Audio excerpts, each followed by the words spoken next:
So my apologies for the being bit late, but I'd like to at this point in time acknowledge my Vice Chair, Vice Chair Ivy Marcos, who you're still Vice Chair, ma'am. Don't worry. We only added an additional Vice Chair for the committee, which is Senator Lauren Legarda. So we have two Vice Chairs for the Committee on Economic Affairs. This is my first hearing of the committee, and we'd like to, of course, make special mention that we are honored to be joined by Secretary Balisacan and many other, of course, ating mga kawani ng gobyerno, many other officers from the different departments. Since we called the meeting to order, we have a quorum with Senator Amy, our Vice Chair, with us today. We'd like to ask the COMSEC, of course, to recognize everyone that are here this morning. So, Madam, Jamie? Thank you, Mr. Chair.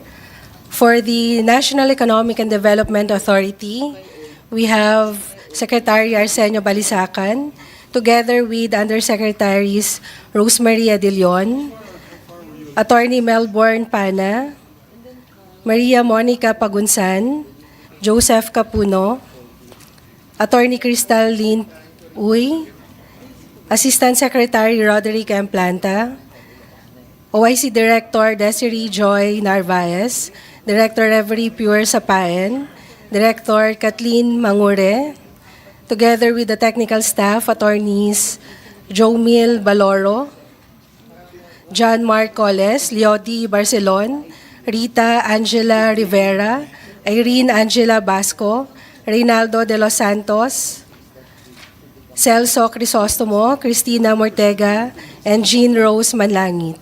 For the Department of Finance, we have here Assistant Secretary Neil Adrian Cabiles, together with Director Jolly La Rosa, Althea Marie Fiel Rojas, Fernando Jose Daisico, Julie Bato, Camille Ilyao, and Adrian Castro. For the Department of Budget and Management, we have Undersecretary Joselito Basilio, Attorney Tricia Baraan, and Susan Buffet, if I mentioned it right. And for the Department of Trade and Industry, we have Director Sandra Marie Recolosado and Assistant Division Chief Patricia Estrella, together with Dino Recto, Patricia Austria, and Bonifacio Antolin. For the Bangko Sentral ng Pilipinas, we have Director Lara Romina Ganapin, together with Mr. Roberto Quintos, Alexis Cervantes, Rachel Lynn Bellandres, Joshua Fama, and Attorney Tricia Beverly Henesa. That's all, Mr. Chair. Thank you. Thank you very much to our COMSEC. I'd just like to give an opening statement, quick opening statement. Good morning once again, everyone. Thank you for joining us today. As the new chairperson of the Committee on Economic Affairs, I've called this hearing to get a briefing of the state of the nation's economy straight from the country's economic team. Just last week, the Philippine Statistics Authority released the results of its Family Income and Expenditure Survey, where they found that poverty incidences among Filipino families dropped from 13.2% in 2021 to 10.9% in 2023. Dahil daw sa pagtaas ng poverty threshold ng 15.3% at pagtaas din ng mean per capita income ng mga pamilyang Pilipino by 17.9%.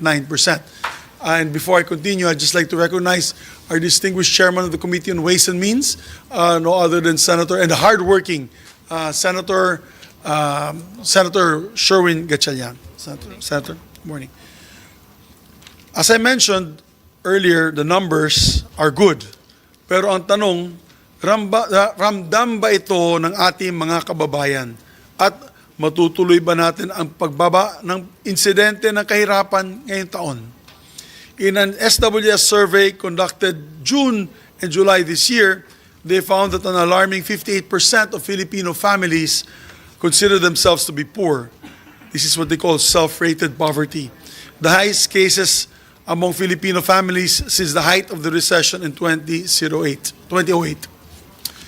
If more than half of Filipino families feel poor, then what else can we do, or what else can we be but a poor country? Economic growth must always reach our people and the very people on whose labor our industries rest. With today's briefing, we hope to be given a full economic context against which we must map out the legislative priorities of this committee. We want to know exactly, or we want to know how to take the country's GDP performance, the influx of foreign direct investments, the increase in public-private partnerships, and all these other markers of economic development, and translate these into truly inclusive growth, more jobs, better wages, and reasonable goods and services for every Filipino family. We also seek the economic team's insights on the bills institutionalizing NEDA, or National Economic Development Authority, as its own department. Matagal ng pangarap ni Sec. Arcian. And of course, the secretaries prior to you. The NEDA has been in charge of our country's economic planning and development coordination. And on top of this, we hope to glean from the briefing vital information, preparing us for the upcoming deliberations of the 2025 national budget. With that, I once again thank you all for your presence, including our senators that are here today. We now proceed with the briefing. But before we proceed with the briefing, I'd like to recognize first our Vice Chair, Senator Amy Marcos, for our opening remarks. Yes, thank you very much to our Senate President and now Chairman of the Economic Affairs Committee, my old committee. And I am today, together with Senator Gatchalian, an author of the bill filed in October of last year. This was a refiling from the previous Congress and already extensively discussed under Secretary Pernia, who was very keen to convert the authority into a full-blown department. As my colleagues know, Senator Gatchalian as well as Senator Subiri, I am firmly against the creation of ever more departments in the spirit of right-sizing. However, it is also clear that Article 12 of Section 9 of the Constitution indicates that Congress will establish an independent economic and planning agency headed by the President. That being the case, and the head of the NEDA already holding cabinet status, I have pushed for this bill, although it was temporarily held up during the COVID pandemic, and Secretary Carl Chua. We would like to revive it today, and I am hopeful that we can still hold true to the previous agreement that the four major groups in NEDA, which are the policy planning and investment, programming, regional development, as well as corporate affairs groups, apat ito, will also become the four undersecretaries without any significant increase in budget.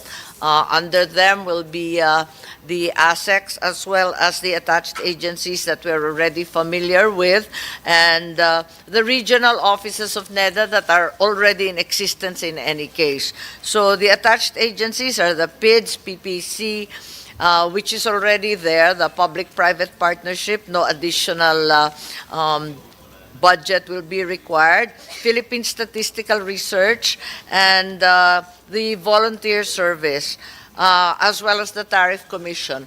All of these agencies are in operation and should not require significant increases either in budget. So I hope Attorney Baraan is cognizant of all that. Thank you very much, and that is all we have to say, aside from the fact that, of course, I come from an era when the NEDA was all-powerful and omnipresent. It is a much debased role today. I hope that we can bring it up to the independent and dominant presence and voice in economic planning that it had before. Thank you. Thank you very much, Madam Vice Chair. We'd like to recognize our distinguished colleague, Senator Sherwin Gatchalian, for his opening remarks. Thank you, Mr. Chairman. Mr. Chairman, I join you in the call to review our policies on addressing poverty in our country. I had the same question when I read the SWS self-rated poverty numbers that was released a few months ago. And despite being one of the fastest growing economies in the entire world, growing at around 6% clip almost every year, seems to me that the trickle-down effect is not being felt by majority of our constituents. Close to about 40% of our constituents still rate themselves as poor. So it's good to discuss what are the mechanisms in order for our constituents to feel the economic growth of our country and to make sure that economic growth is inclusive, meaning everyone enjoys the prosperity that the economic growth is bringing to our country. So thank you very much, Mr. Chairman, for calling for this hearing. Very much, my distinguished colleague. So we now give the floor, of course, to the most senior member that is here, on highest in rank, no other than our distinguished secretary. Just a reminder, this is a very important hearing. We thank the undersecretaries of the different departments. I know your secretaries are quite busy. I know Tuesday the President calls for meetings in Malacanang, and I thank the good secretary for being here. But I take note of the DTI. The DTI, with due respect, ma'am, what is your rank in the DTI, ma'am? And your name, please state your name and rank. Good morning po, Mr. Chair, and the rest of the participants here. I'm Sandra Marie Recolizado, Director from the Board of Investments. So you're with the board of, are Yes, you po. head of the Board of Investments? Are you the head of BOI, ma'am? No, Director from the Board of Investments. Okay, sino pong head ninyo sa Our BOI? chairman is the DTI Secretary. Our managing head is Undersecretary Severino Rodolfo. Rodolfo. Yes. Si Yusek Perry po. Yusek Perry, Yes, I po. know Yusek Perry very well. Hindi sila makarating this morning. What was the reason why hindi sila makarating? Because we would like to discuss also the issue on, of course, investments, foreign direct investments.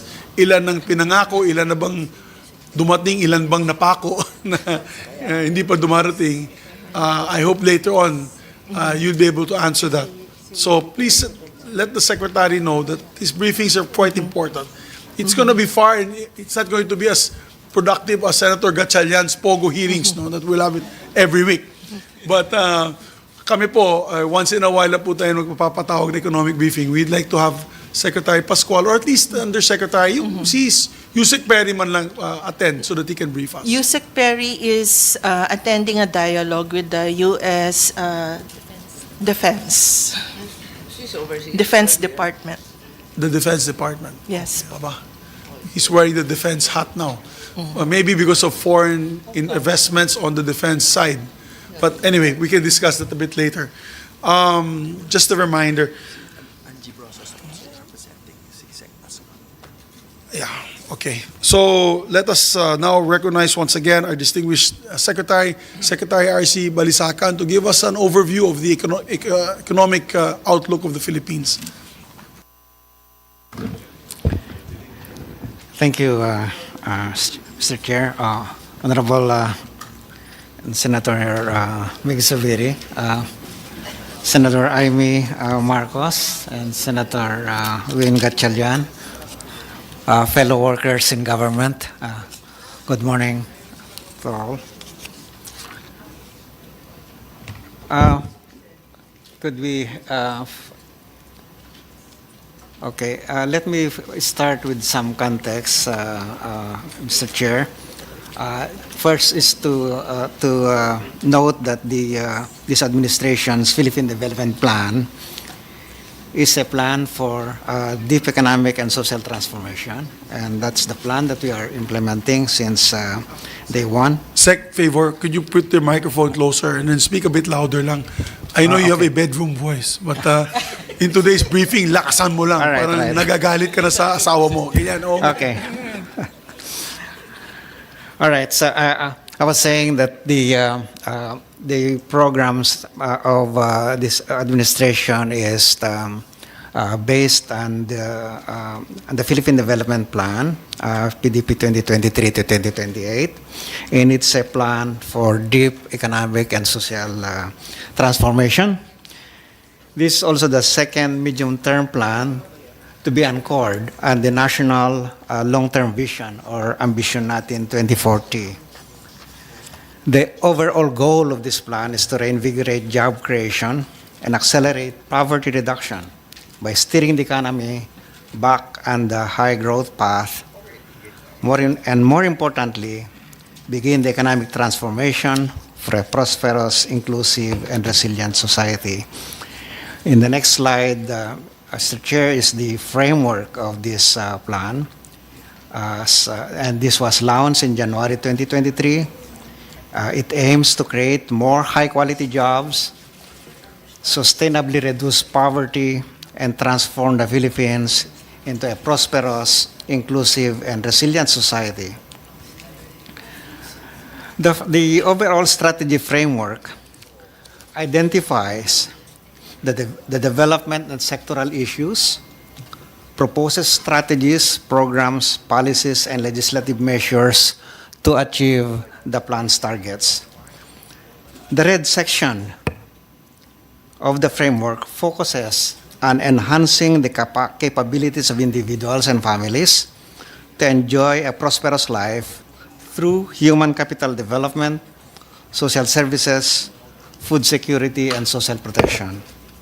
The green section of that framework is on transforming the production sectors to generate more quality jobs and competitive products. This will be done through modernization, inter-industry linkages, R&D, technology, innovation, trade and investments, and by promoting competition. The blue section, the lower part of the framework, focuses on creating the enabling environment through good governance, macroeconomic stability, good infrastructure, and disaster resilience. This is the economic transformation for a prosperous, inclusive, and resilient Philippines that will get us back on track to achieving the ambition natin 2040. The next slide, as the Chair elaborates the transformation agenda of the PDP. It has thus the following components there: the acceleration of digital transformation, enhancement of connectivity, intensification of the partnership with the private sector, promotion of servicification, that is the where production processes can be made more efficient and outputs can have higher value added by utilizing more outputs from the services sector, such as creative design and e-commerce. Establishment of the dynamic innovation ecosystem, and last, the enhancement of the role of LGUs as partners in development. With that, let me provide a stack take on where we are now, Mr. Chair. And we are pleased to note that we met as of today, and to be more precise, as of the last data that we have, and most of this data were available for 2023, and some are available for 2024. We met many of the targets, though we lag behind in some indicators. We cited here some of the key indicators that we have been monitoring under this plan. First, the GDP, or the gross domestic product. We grew by 5.5% in 2023, although lower than the 6 to 7% target for the year. The country was one of the, as we all know, best performing economies in Asia. But moreover, per capita gross national income, which is the a metric that is followed by World Bank and other international organizations for inter-country comparison, increased to $4,230 in 2023 from $3,950 in 2022. I'll come back to that, Mr. Chair, and the implication for the upper middle income country threshold. The fiscal deficit ratio, or the deficit to GDP ratio, significantly declined in 2023 from its 2022 level, albeit we missed a bit by 0.1 percentage point the target for the year. The debt to stock, the national government debt stock to GDP ratio slightly declined to 60.1% in 2023 from 60.9% in 2022. And we are on target for that year. As expected, the country was not immune to the inflationary effects caused by external developments, particularly the Russia-Ukraine war and various supply disruptions. The food inflation, food and headline inflation from January to December 2023 increased to 8% and 6% respectively. That is higher than what we targeted for that year, which was in the range of 2.5 to 4.5%. Nevertheless, the data show food inflation declining to 6.5% and headline inflation to 3.7%.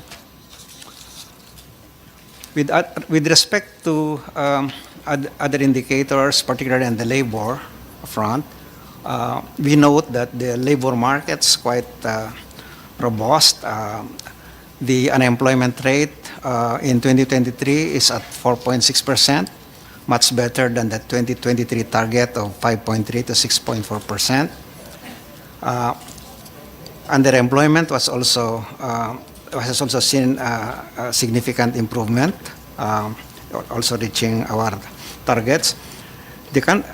You noted, Mr. Chair, and I note also here that the country has made remarkable strides in reducing poverty levels between 2021 and 2023. Those are the two comparable data sets we have. For fiscal year 2023, the official poverty statistics showed that the poverty incidence among population significantly declined to 15.5% from 18.1% in 2021, surpassing our target of 16 to 16.4% for 2023. This translates a decrease of 2.5 million Filipinos living in poverty. I can comment on that seeming disparity between this number and what you indicated earlier, Mr. Chair, and the hunger data. And with respect to the indicator on innovation, we are pleased to note that we also have seen improvement, placing us to 56th in the Global Innovation Index of the 132 countries in 2023 from 59 in 2022. Yes, that we have not. Yeah, I you think have we the have seen statistic also, available, it says there. yeah, we have also seen improvement in the Global Competitiveness Index, Mr. Chair. I will elaborate on this later on as I discuss the way forward. Let me just note now that we continue to operationalize this transformation agenda set forth in the PDP 2023 to 2028. Can you have the next slide, please? All right. And we indicated here some of the ongoing initiatives, programs, and plans associated with each of these items with respect to to accelerating digital transformation. The key program that we are pushing there is this the completion of this PhilSys and the rollout of the digital ID, modernization of the agricultural sector, and the digitalization of the entire public sector. With respect to improving connectivity, the big push we are making there is the Build Better More program, continuing the robust growth of public infrastructure through GAA, ODA, and PPP modalities, and with the passage and issuance of the IRR of the Public Services Act, we hope to ramp up the implementation of that toward improving connectivity. I noted earlier the public-private partnership. We have seen a significant interest in this mode of financing infrastructure after the issuance or the Congress enacted the amendment to the BOT law and the issuance of the IRR. And next slide, please. With respect to the promotion of the servicification, we note that we have been working on industry clusters, particularly development of roadmaps toward promoting and enhancing the development of key sectors. And the DTI is here to elaborate later on their roadmaps, for example, for knowledge, innovation, science and technology, parks in state universities and colleges, as well as other clusters, including the industrial, manufacturing and transport cluster, technology, media and telecommunications clusters, and modern basic needs and resilience economic cluster. All right, we have also already rolled out and we are ramping up the implementation of this the National Innovation Agenda and Strategy document for 2023 to 2032 to support the establishment of a dynamic innovation ecosystem. And with respect to the enhancement of the role of LGUs as partners in development, we note that we are about to release the amendment to the to the EO that EO 138 that expanded the size of the economic pie, the share of government of the revenues, government revenues to LGUs to 40%. What is EO 138 for the information of our colleagues and myself? This is the implementing guidelines for the Mandanas Garcia ruling. Because now that there are many issues that have arisen out of that, including the capacity of LGUs to be able to absorb the much greater amount of resources, and what to do with those who cannot still have inadequate resources. So that's the one that the amended rules will address. Mr. Chair, DBM is the chair of that. They can elaborate on that later. Okay. So let me now move to and note finally that what I've just described and particularly the outcomes of our programs last year are detailed in the Philippine Development Report 2023. This is a report that we annually produce to ensure that we are producing the metrics that are required for us to monitor the implementation of the program and to learn lessons from the experiences so that we can sharpen the tools that we have as we move forward with the implementation. And then Let me now provide more details on this economic performance, Mr. Chair. And let me start with this graph, noting that the Philippine economy expanded by 5.7% in the first quarter of 2024, coming from a high base of 6.4% in first quarter of 2023 and picking up from 5.5% in 2023.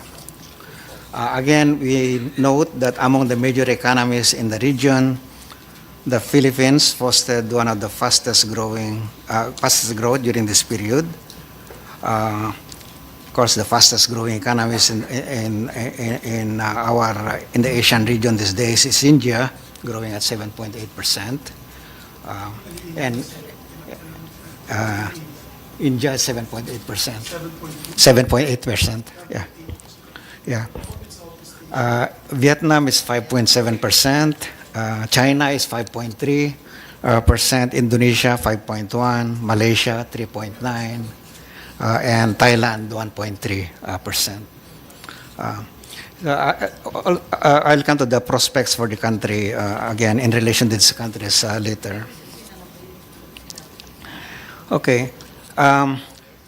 Real GDP per capita picked up to 4.8% in the first quarter of 2024 from 4.6% in the fourth quarter of 23. This now places us to over 10% higher than our pre-pandemic levels. So it took us more than 3 years, 2021, 22, 23, to exceed by 10% the levels that we had pre-pandemic. That's how we practically lost 3 years of economic growth because of the pandemic. So on the demand side, Before you go on, Secretary, just quickly, because these numbers, it might escape me. In 2022, the GDP growth rate was 7.6%. How do you explain the big jump as compared to 5.5 that we have now? well, in 2022, that was still the early stages of the opening up of the economy. Remember, 2020, we were practically shut down. 2021, partially opened. And 2022, that's when we sped up the opening of the economy. That's essentially it. And then, of course, it slowed down in 2023. That's already some base effects. But that's also the time when you have all this global and global supply chain disruptions, and including our own disruption in our domestic supplies. All right. In the next slide, we see here the sectors of our economy, and what we want to note here is that on the demand side of the economy, the biggest contributor is really just the household expenditure, almost over 70% in 2022 and 2023. Of that GDP is coming from the household expenditure. So And- to basically explain, yan ang consumption spending ng tao. Right. And we would like to say that it's also fueled by OFW remittances. Yes, of course, yes, the Okay. remittances. So And I will 60% come po yan. Yes, and 60% in 2024 because we saw a recovery of the exports, net exports. And I would like to comment on this. I would like to comment on this composition of. Yes, that's what I would want to point out later on, Mr. Chair, and how we could diversify the economy so that we can be more resilient.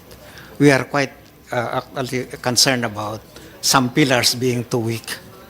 All right. Okay, if you look at the production sectors of the economy, that's on the lower half of this table, we find that the services sector is the biggest contributor of the economy expected. That's where your BPOs are, your hotels, your trade, your education as well. So that's about three-fourths of the economy is from the services sector. Industry contributes about one-fourth, and agriculture, unfortunately, because of slow growth, is just now is contributing less than 1% of the growth, of GDP growth. Okay, please note that these are contribution to growth. What we're saying is that because the large share of services in the economy, and it's relatively faster growth compared to agriculture, that share of growth of services in growth is quite high. It's 3-4%. May tanong lang ako, Sec, tama-tama, nandito si Senator Gatchalian, and of course the people are watching. When the President declared a total ban on POGOs over the State of the Nation address, it was the most applauded. Yan ang pinakamalakas na sigaw ng taong bayan. Pati sa mga tahanan siguro nagpapalakpakan yung mga tao. Natuwa talaga sila. Siyempre may mga pabor sa POGO nagsasabi, naku, malaking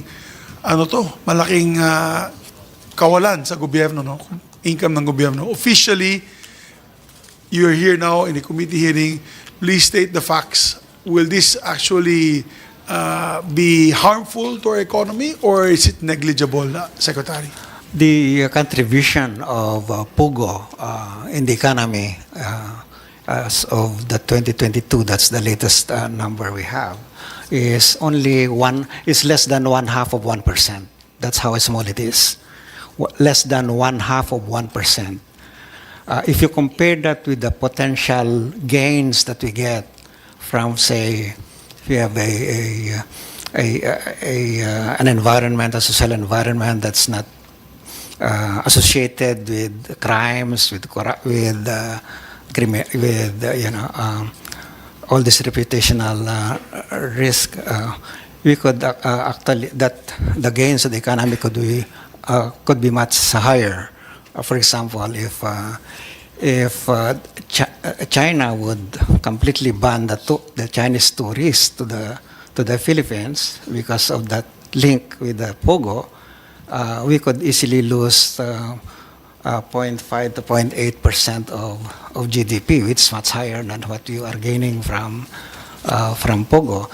And that estimate doesn't even include yet the loss in investments, as may happen with that country having that kind of reputation of criminality, and I said that it's not worth it. I completely thank the NEDA and the Department of Finance for having that position. As a matter of fact, we credit Senator Gatchalian and Senator Risa Ontiveros, together with the members of the Senate, for putting front and center this issue on criminality caused by these online gaming individuals or companies and syndicates. I just recently, and I mentioned this yesterday in my interpellation of Senator Coco Pimentel, the Minority Floor Leader, doon sa kontrasona niya. Ang sabi ko nga galing po ako ng Singapore, and I met a high-level officer, Vice President for Asia on the WIN Group. Hindi po WIN Gatchalian, pero WIN, WYNN. And they also want to put up resorts here in the Philippines. But he mentioned to me, straight to my face, na takot sila because nga, if you are Chinese looking, not necessarily Chinese, you're Singaporean, or you're from another Indochina region like Cambodia and Laos, they go to the Philippines, the threat of kidnapping is high. Yan ang sabi niya sa akin. Kaya walang gusto pumunta dito dahil pag chinito ka, pagbaba mo ng airport daw, makikidnap ka na. That's their perception of what's happening in the Philippines. And I had to really contradict him that it's a very safe country. Our crimes have been index crimes have been going down. Pero sabi niya, yes sir, that's for other foreign tourists. Pero ang balita sa amin, pag Chinese-looking tourist ka, the threat is significantly higher. So, tama po kayo. Tama po si Presidente na may tigil na po ito. Kasi kung hindi, we will also lose a large tourism market from China that just want to come here to enjoy our beaches. Sinabi ko kagabi, mga beaches natin, mga resorts natin, mga hospitality ng ating mga kababayan. And so we will lose millions of potential tourists if they stop coming to the Philippines. As a matter of fact, that was my message when I first met the ambassador of China. I told him, yes, you're right. Baka matigil na pumunta dito yung mga Chinese nationals, Taiwanese, kasi nga baka makidnap sila dahil sa sindikato. But of course, he denied, I said. He denied, he told me that. So we had a tit for tat. But now I'm proven wrong. I mean, I was proven right. They were proven wrong. I was proven right. It's going to be a big headache for the country if we continue this. As you notice, ang dami ng sindikato. They've already graduated from just gaming to now scamming individuals with all their technology. We already passed the SIM card registration. They were able to find a way to circumvent the SIM card registration and continue the nefarious activities. So we thank NEDA for officially stating the record that it is only 0.5%. Ilan ulit? 0.5% less than 1/2 Of 1%. 1% Of GDP. Yes. GDP. Yes, 0.23 to be exact. Kasama na rin yan yung mga rental spaces. Yes. Alam mo, may mga Yes. It's the overall. industry players nagko-complain, mawawala na daw sila ng mataas na income dahil sa rental spaces. But, you know, that would be a boom for the Filipinos. Because for the longest time, my staff could not afford anymore to rent here in the Pasay City area. Because puno na ng POGO, they're paying double, triple the price. So we are kicking out our local Filipinos from being able to rent. Now, it will be more affordable. Tama po yun, Secretary, di ba? Yes. That's a welcome news for everyone.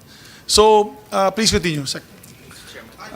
Just to add, Mr. Chairman, I think it's the reputational damage also that POGO's created is very, very hard to compute, no? And very hard to put in numbers. But just go by flipping through YouTube, you'll see all the international news agencies, South China Morning Post, Reuters, Associated Press.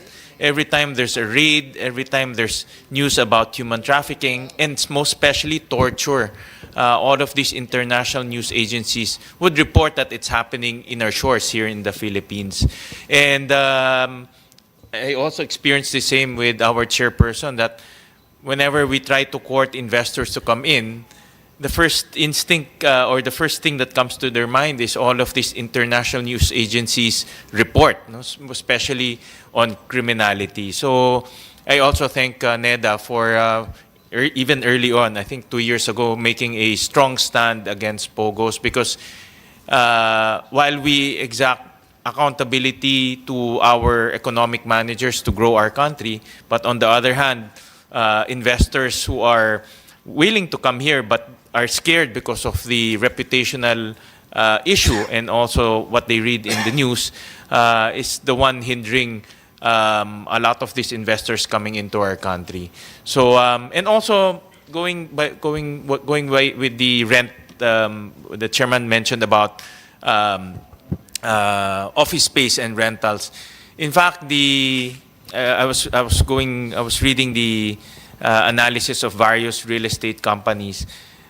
Because of the news, a lot of the real estate prices are already starting to go down, making it affordable to locals, no? Because a lot of our local companies are being pushed out from Makati, from Manila area, all the way to the fringes because of the exorbitant rental rates. Now it's reaching the real equilibrium, because before it was inflated. And now locals can afford to rent spaces, expand their businesses at a very affordable price. And overall, it's good for the local companies, especially MSMEs. So just to add to what our good chairperson elaborated earlier. Thank you very much, distinguished colleague, and you're absolutely correct. We were rated na yata as one of the most expensive real estate prices in Asia. Can you imagine? We were already competing with Singapore. Mahal-mahal na ng Singapore. Sabi ko, paano yung mga kababayan natin Pilipino makaka-afford dito sa Metro Manila? So, tama-tama lang po yan. I think now it will temper the prices of real estate.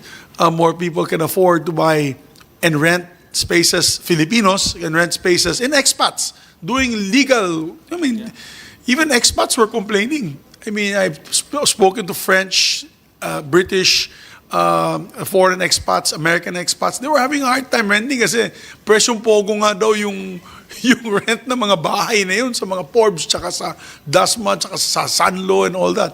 So tama-tama, it will just do a correction. I think it will be good for all concerned. So please continue, Secretary.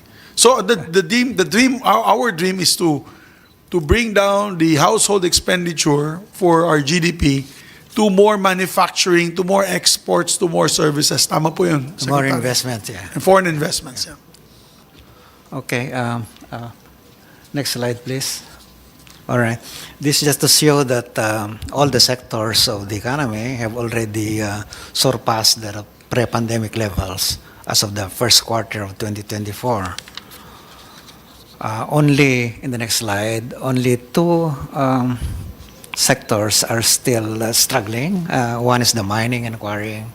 The other is the real estate that have still yet to reach their pre-pandemic levels. No? So that represents 6.4% of the GDP, right? And again, the next slide.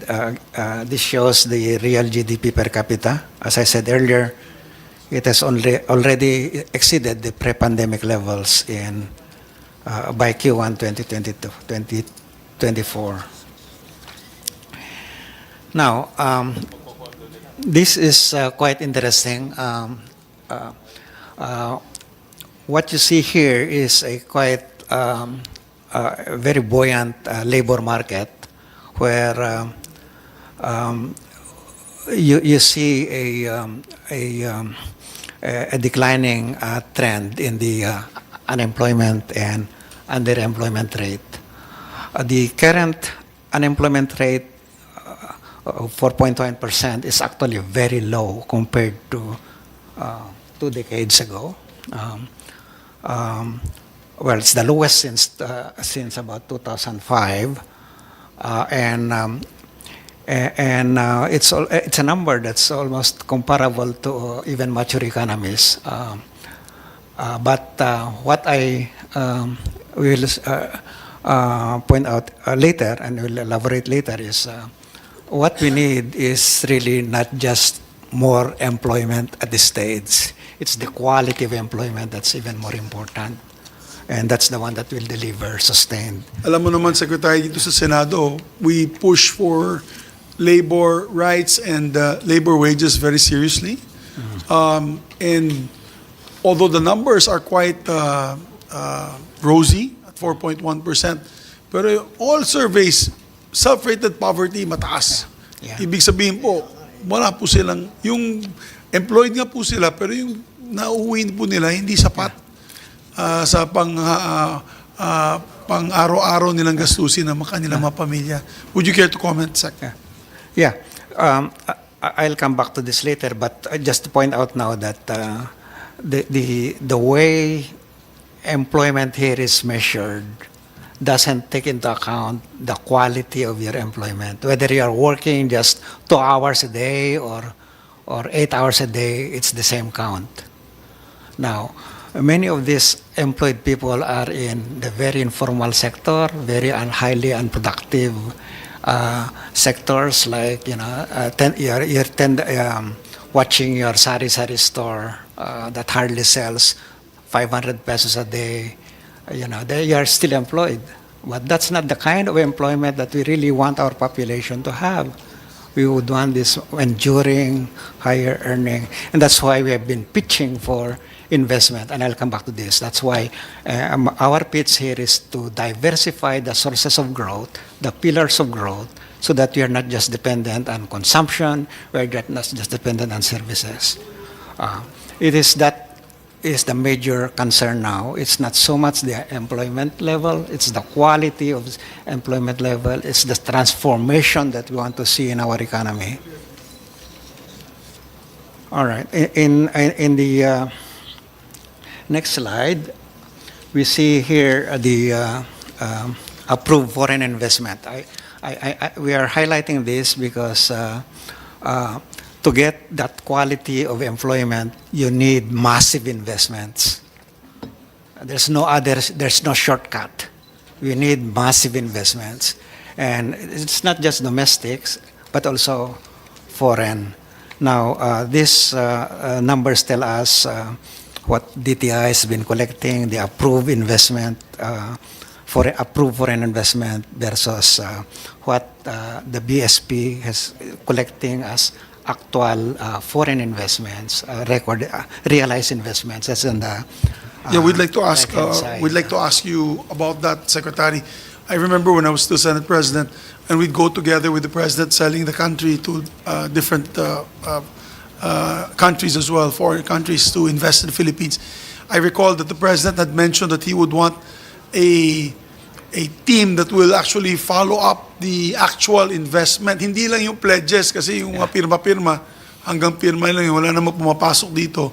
He's been wanting to have an actual investigation, not investigation, but to delve deeper into the actual signing of pledges, into actual construction of these industries and these companies in the Philippines.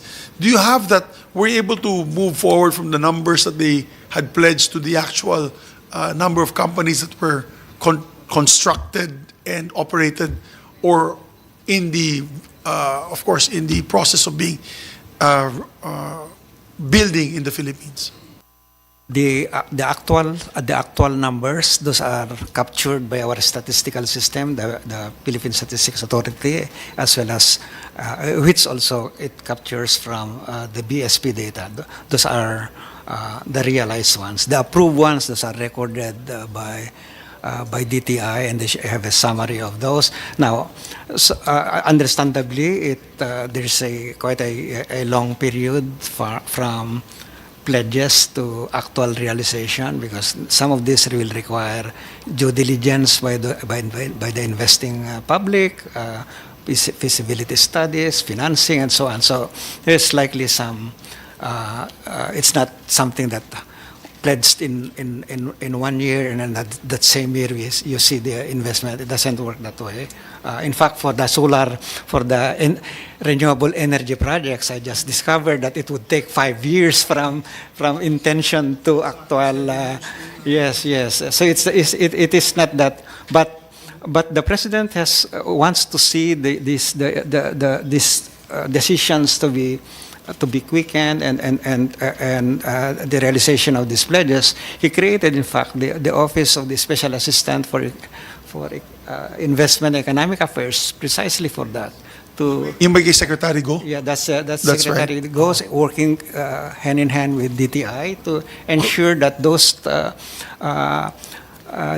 discussions are followed up, and the concerns that they raise with respect to investing in the country are properly addressed. They always raise issues on the ease of doing business and the high cost of energy, and and dealing with.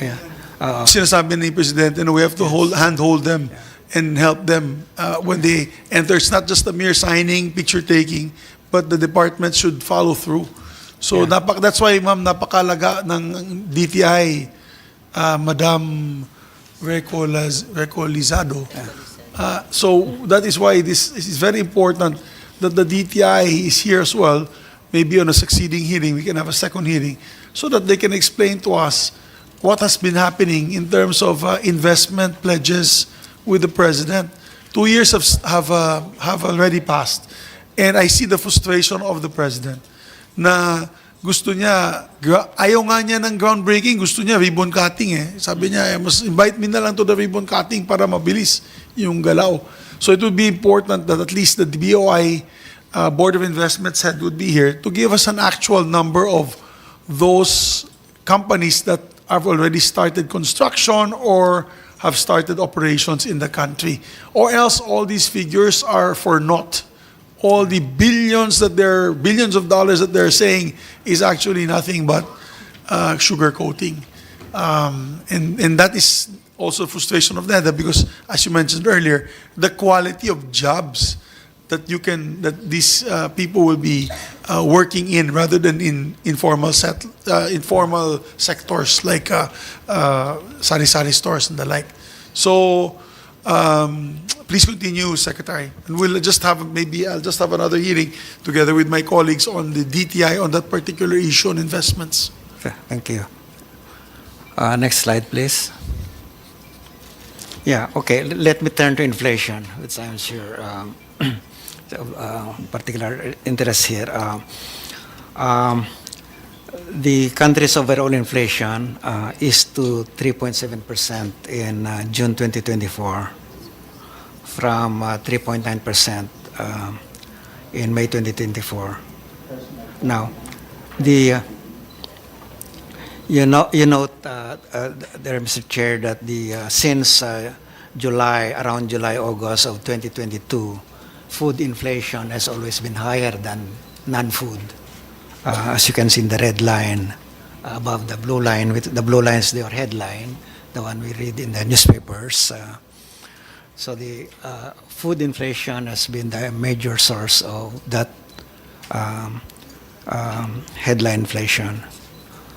And if we zoom that further, in the next slide, we see here the relative contribution of food in the total headline inflation. That's the orange line. That's the food. The contribution of the food.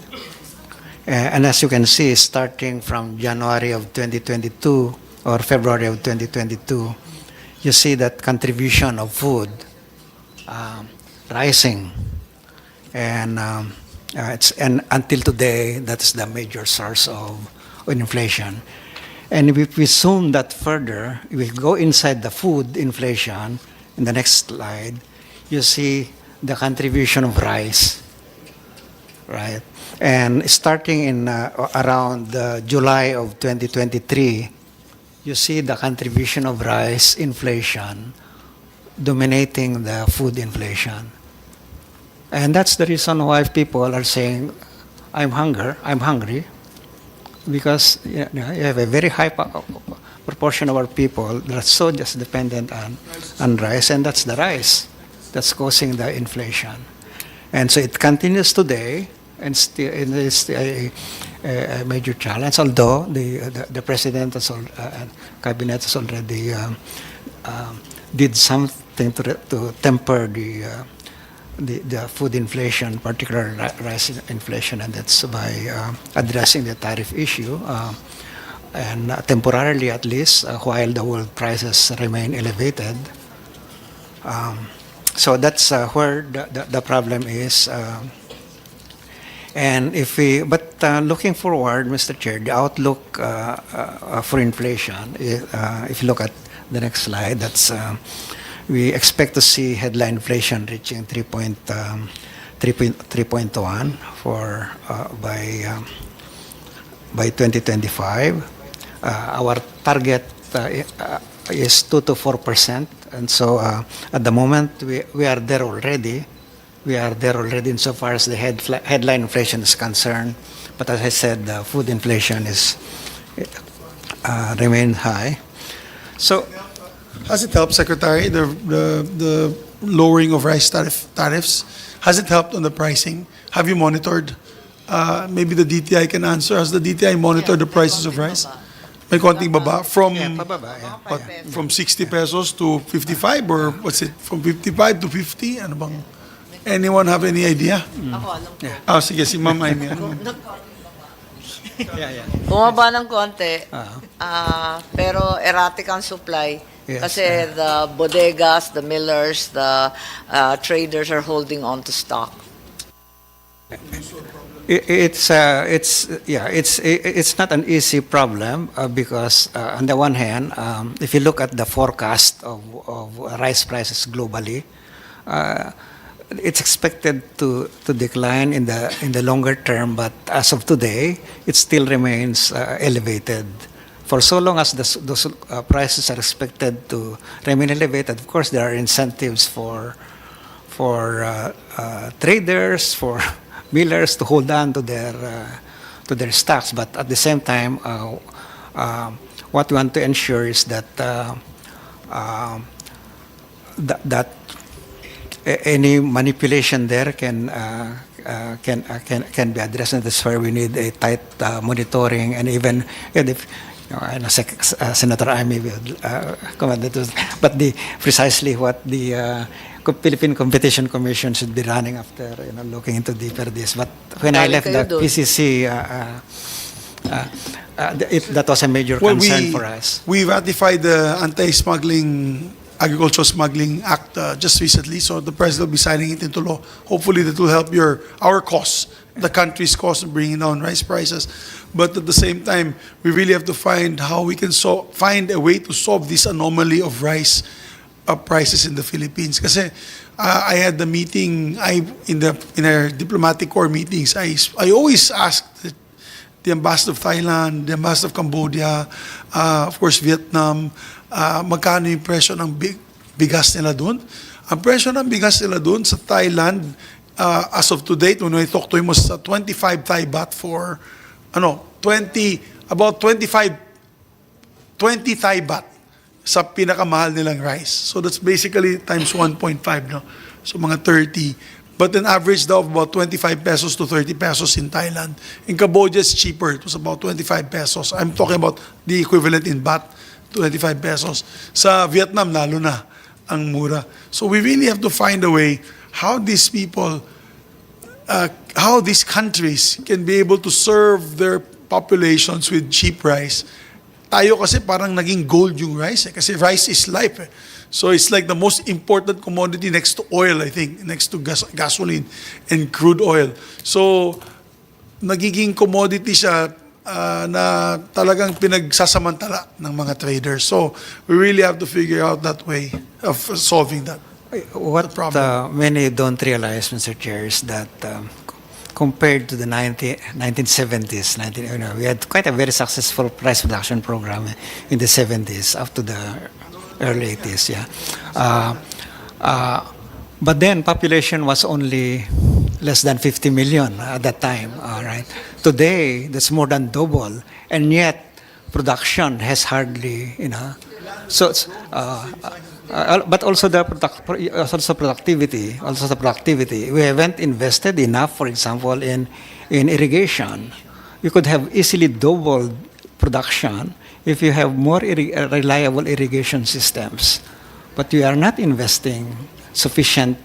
So your total demand for rice is growing because of population, but your production is like that. So that it's widening gap between what we need and what our local economy can produce. So if you don't import, of course, prices will skyrocket, Yes. given the widening gap. That's why. But in the longer term, we should really invest in productivity. As you can see, what I find anomalous in our situation is that agriculture is only contributing less than 1% of the growth.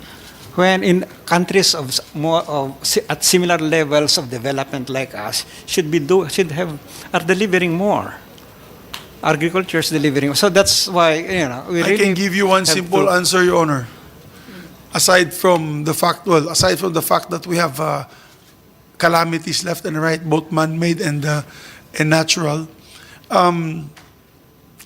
it's something that we should discuss in a longer period of time. Kasi ako licensed agriculturist ako, Sec.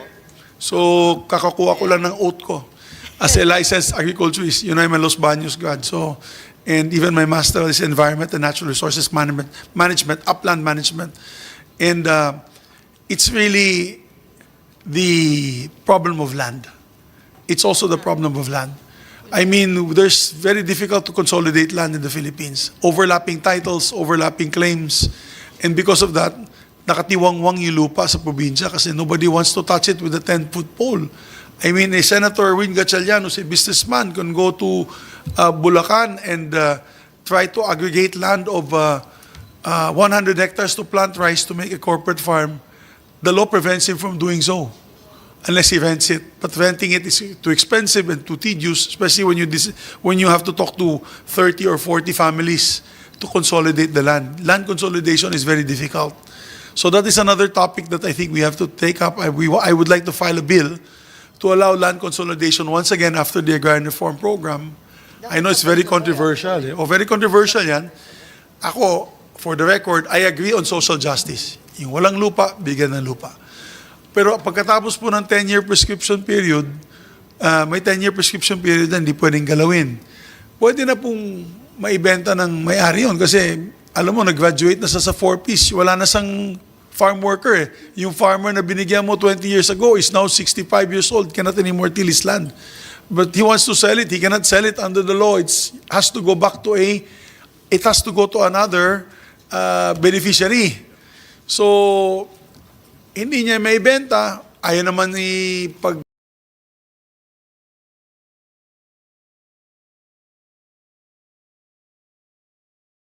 loko.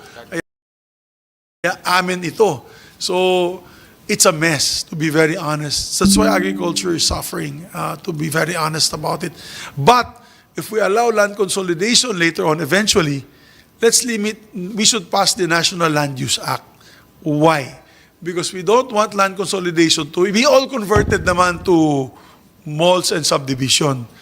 Yan ang ayoko din. Kasi mawawalan talaga tayo ng lupa para sa agriculture. Alam ko baka may magalit sa akin dito, nakasama. Pero ang importante kasi dyan is if we allow land consolidation, if it's agricultural land, limited to agriculture only. So, if you want to consolidate, let's say 50, yung irrigated, dapat bawal talaga. Pero kung agricultural designated yan, agriculture, dapat agriculture lang. Para yung unscrupulous individuals who want to consolidate and i-convert nila, ay mawawalan talaga tayo ng agriculture sector. We will drop our agriculture sector. So I'm with you there, Sec. One day, maybe I'll meet with you for coffee together with your team on how we can come up with a very socially acceptable land consolidation for agricultural production and limited to that. Na walang conversion for other, industrial or subdivision or commercial. So para sa ganun, more people like Amy Marcos, when Madam Amy will retire from magaling to sa agriculture Kung pag-retire niyan sa politics, I'm sure gusto niya mag-farming, di ba? O she wants to buy 50 hectares of land, tatanim siya ng malunggay for malunggay essence na i-export sa abroad or for essential oils. Ang hirap gawin talaga, Sec. Alam mo, they're pushing now this durian from Malaysia, yung Musang King. That's my favorite. I'm pushing also for durian production. And you mentioned it pala. I'd like to say thank you. You mentioned it in one of your interviews that durian is one of the up-and-coming exportable fruits. Pero when you look at the areas kung maghanap ka ng lupa, may mga investor pumunta sa akin, Malaysian, pwede ba mag-partner, maghanap tayo ng lupa, 100 hectares, impossible. Kasi how can you get contiguous? Meron tingi-tingi, 2 dyan, 1 dyan, taniman mo. How will you irrigate it? You need to do drip irrigation. And you cannot do drip irrigation if your properties are tingi-tingi and they're far and wide. Hindi po siya contiguous. So nafu-frustrate yung investor. Maalis talaga sila. Wala tayong magagawa. So yan ang problema natin. We cannot develop. We have such a wonderful agriculturally available land sana. But because of the land consolidation and buying and setting up these ventures na napakahirap, talagang walang papasok sa agriculture sector natin. Walang papasok.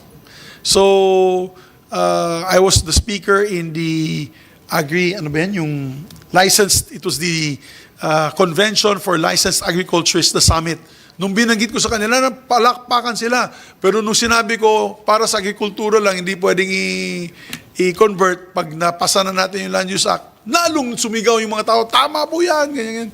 Kasi wala na silang trabaho, licensed agriculturists, but what are they going to be, where will they work? So, I agree that we should focus on the agriculture sector. Alam po ni President.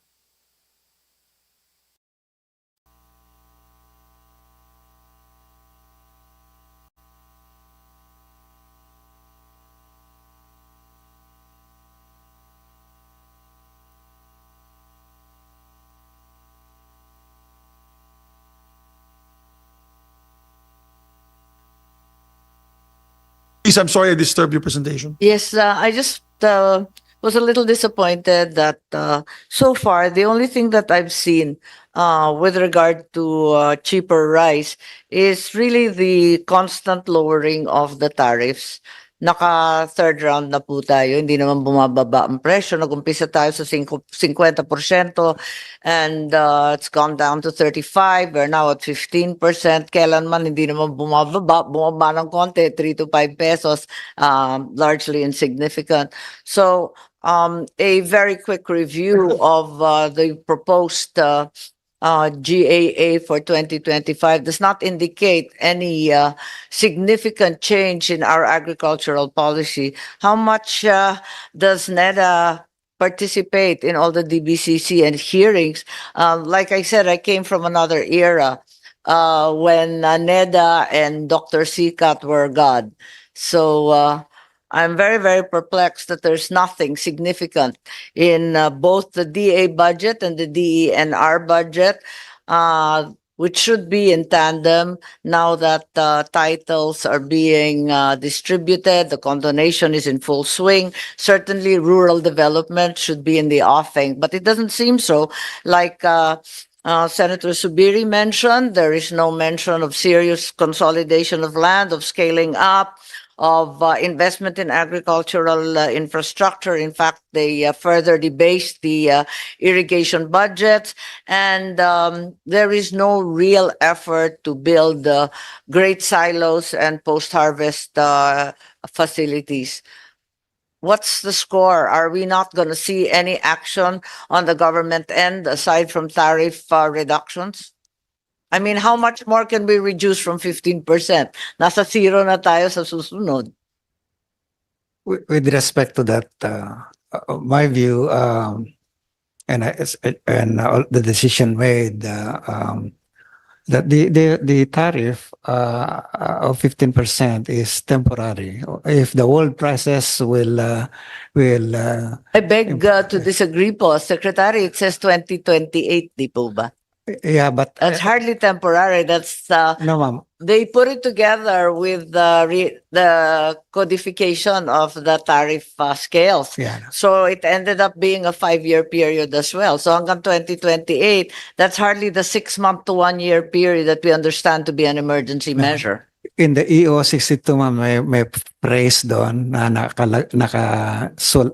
na except for rice, it will be reviewed every 4 months. So, Review doesn't mean it will be revised, however, di ba? Puros Yeah. review lang yan, malay natin. Pero in theory, as it stands today, 2028. Kaya hindi talaga siya effective. Alam naman natin ang government review. Lahat tayo review ng review. 6 months, 1 year, 2 years. Review lang. Pero hindi kinakaltas. no, from my own perspective, I'm not putting that, but I think the farm gate prices would have to be protected. And I think that if world prices would go down so much, that would further depress farm gate prices. Then I think we should have. I've always been in favor of variable tariff. Just for the record, but of course WTO did not doesn't Yes, I like that know anymore. I'm preaching to But, the choir, sir. Yeah, so I think that if we can, if the world prices have come down, and we are actually establishing now that threshold. We are together with DA. We are trying to come up with almost like a automatic adjustment so that we can make the proper representation to the cabinet, to the president, and Hindi, para kasing hindi tumutugma eh. Meron Department of Agriculture, puros importation naman ang tinutulak. Pag tinignan mo naman yung sa DAR at saka sa DA at sa DENR, sa NIA, pag tinignan mo yung mga budget nila, hindi naman talaga naka-align dun sa sinasabing post-harvest development, scaling and consolidation of land holdings, agricultural investment. Wala naman siya dun sa budget. Di ba sinasabi, put your money where your mouth is? It certainly isn't there. ng increase ng budget for DA 2023, 2024, but for 2025 there is a some adjustment there. I think that, but because of the substantial increases in the Pa nga eh. past 2 years, so Bumaba bumaba nga pa eh. ito, but it's essentially that. But we Ganon din yung NIA. Pinag-usapan secured- natin yung irigasyon. Nangalahati, di ba? ang laki ng bagong loans natin for DA, ma'am, for farm to market roads, for BRDP pa rin yun eh. Long delayed yun. That's not a genuine increase. we just approved at least during kay presidente na ito, ma'am, kay President Marcos na yan, I remember. So there are major programs there that are at least those are sustainable. And I think what we need to do to ensure though is that we can monitor this the implementation of these projects so that they are. So you're saying po, wala sa GAA, but the changes are actually evident in the foreign loans. It's I'll probably investigate more on po. the composition. Let me look at how the composition changes in the because there are certainly projects that were reduced. Kasi it's the not amount, but they were perceptible po increased. from 2023 to 2025. Hindi ko po nakikita na naka-align tayo sa ganito. Let's maybe Yusek Joji can I'd like to recognize Undersecretary of the DBM, Yusek Basilio, can give us some at least inputs on the discussion, particularly in agri-sector. Bumaba eh. Nakita ko sa news kagabi, bumaba yung agricultural spending for the DA, ang budget ng DA. But the composition though. By ilang percent? I forget how many percent. Is there a explanation? Bakit? Dumadaan kasi Senator Baba? Cynthia, bumaba. Dun po sa NEP, thank you for the recognition, Mr. Chair.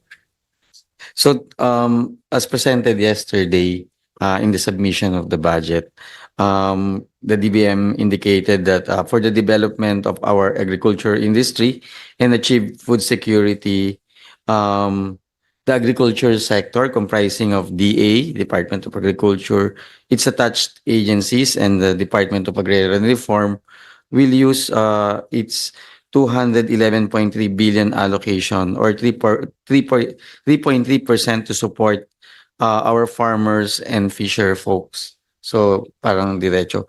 Some of the programs decrease ba yun?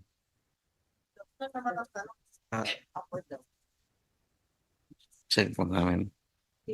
Dito po sa notes ko na hindi final, both against the NEP from last year and GAA, Department of Agriculture budget represents an increase. Yung increase pa rin. So, as compared to the NEP, yeah, Things year in, year out, yung NEP nung 2024 is lower than the NEP now, but that's NEP, hindi yan GAA. Yes. But it is what you propose in the NEP now is still lower than the GAA of 2024. Kasi yung GAA ang pinagbabasihan natin eh. Ang sabi sa news, yeah, it was in the news yesterday. I think we watched the same news. Nakalagay doon kasi bumaba nga yung agriculture and social service. DSWD bumaba, yung DA bumaba. Ang tumaas, ang DOTR yatang tumaas. most of the reasons nga po, Mr. Chair, is yun nga, comparing NEP 2025 to NEP 2024, generally there is an increase. Kasi the overall budget have increased by 10.1% and this is distributed among agencies. But compared to the GAA, dun po nagkaroon ng differences. Nako-correct. Nako-correct. O sige, tuloy lang natin yung briefing kasi I would like to also ask the other agencies after the NEDA. I would like to ask the DOF, particularly on the loans. So, please continue. Kaunti na lang, Chair. Okay, growth outlook. Let's move on to. Let me note that these are the numbers, targets, growth targets that our DBCC members have agreed upon and reflected in the NEP. So for 2024, we are expecting 6 to 7%. I think I'm confident we'll hit, will be within that range. Second quarter, what do you think? Are we Uh, going to be higher than 5.7? in 2 weeks, I think. In 2 weeks ba? Oh, you don't have to tell us. We'll wait for the August surprise. 8, August 8, next week. August 8, sige po. Next week, yeah. I still don't know what the number is. But 2025, 6.5 to 7.5%. And for the rest of the administration, 2026, 2028, we are keeping the original target of 6.5 to 8%. So that's so our NEP submission is again, it's based on these growth targets. And let me come to what I mentioned earlier about this upper middle income country, which seems to have interested many. We just wanted to note that all this talked about upper middle income country, the Philippines going there. I think that if we achieve the lower end of the growth targets for 2024 and 2025, then we should be an upper middle income country by 2025, by next year. Ang problema ko lang dyan kasi, Sec, is we are going to be a middle income economy or country, but only on consumerism and on the backs of our OFWs. Kaya tama po kayo, unless the DTI and all the other departments move for the actual construction of these industries in the Philippines, parang malabo yata, parang fake yung pagka middle income economy natin. Kasi OFW driven yan eh. Kung may OFWs, you know, there are heroes, but they are also susceptible to global pressure. Kung biglang biglang nagkagera dun sa Europe because of Russia, Ukraine, and the EU and NATO, the OFWs in Europe will have a difficult time sending funds to the Philippines. Bagsak na naman ang GDP growth rate natin. Same goes to us here. If there's high tension within the region, bagsak na naman yung pagpadala ng remittances sa atin. We need to be able to stand on our own 2 feet and not purely a consumption-driven economy through the backs of our OFWs. So, tama po yan. I agree with you. We can achieve that. But if you ask me, it's hollow. I think we have to create more export industries, improve our agricultural sector, improve our rural development in the countryside before we can actually be called a true middle-income economy. Am I correct, boss, or am I wrong, Professor? Yes, of course. But this is, this is the metric devised by the World Bank in classifying whether we like it or not. If we achieve the growth that we are targeting, we will be classified as upper middle income country. Yeah. So this, yeah. Debate on that. We just want to make sure that the middle income threshold is sustainable. Ang ano lang rito, Sustainable. ang potential implication kasi nito is once we become an upper middle income country, we may have low priority already for ODA, yung mga grants, for example. But although we have been talking with our partners, that they tell us that there are other ways of packaging so it does look like that we will not completely lost. Importante lang kasi Sec RCs, siyempre magsasalita na naman sa next SONA si President in the next few SONAs, and he mentions that dapat maramdaman ng taong bayan. Dapat maramdaman ng taong bayan. Yung sa Maramag, Bukidnon, kung saan po ako nakatira, or sa Cagayan de Oro, or sa Cebu, or sa Samar, or Leyte, where this lovely lady is from, half her body is from Leyte, the other half is from your home province of Ilocos, na maramdaman po nila yung upper middle income economy. So yan ang importante kasi pag yung self-rated poverty mataas palagi, hindi siya, for me, we have not succeeded in our dream of uplifting each and every Filipino from the levels that they are in now. So these numbers are great. You know, when it was, naalala mo, Madam Amy, kung nung si Carl Chua pa yung No, si Carl. secretary noon, talaga nagdidebate kami dito kasi always rosy, maganda yung mga numbers niya, but we always tell them, hindi ganun sa ground. Hindi nararamdaman. So, I know you're more sensitive to that. I know Sec RC is more sensitive to that. Just for the record, Yes, sir.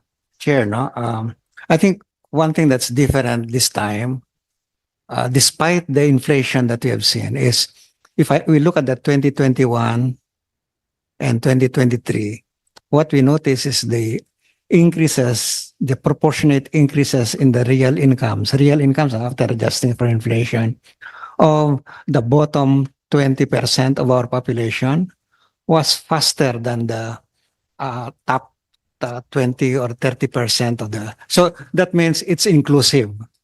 I've been monitoring this kind of data for the last 40 years, but I am so encouraged by that development that it's more inclusive. It could have been far even more inclusive if not for the food inflation. So really, so our trust in this administration is to manage that inflation, to ensure that it comes to a lower and make that quality of jobs improve by. I believe, Secretary, the PSA, no, the Philippine Statistics Authority is going to do a house-to-house survey once again. Yeah. It's due every 5 years. So Yes. until 2025, we'll have a new one. We'll have we are undertaking the census with this house to house, and also we are conducting the CBMS, the community-based monitoring system. Totoo ba? 100 pesos daily ang poverty threshold na ginagamit ng PSA? Not 100 pesos a day. Ang alam ko, binagsak sa 100 pesos kaya biglang 2.5 million are out No, of poverty. when we measure poverty, we keep the standard the same.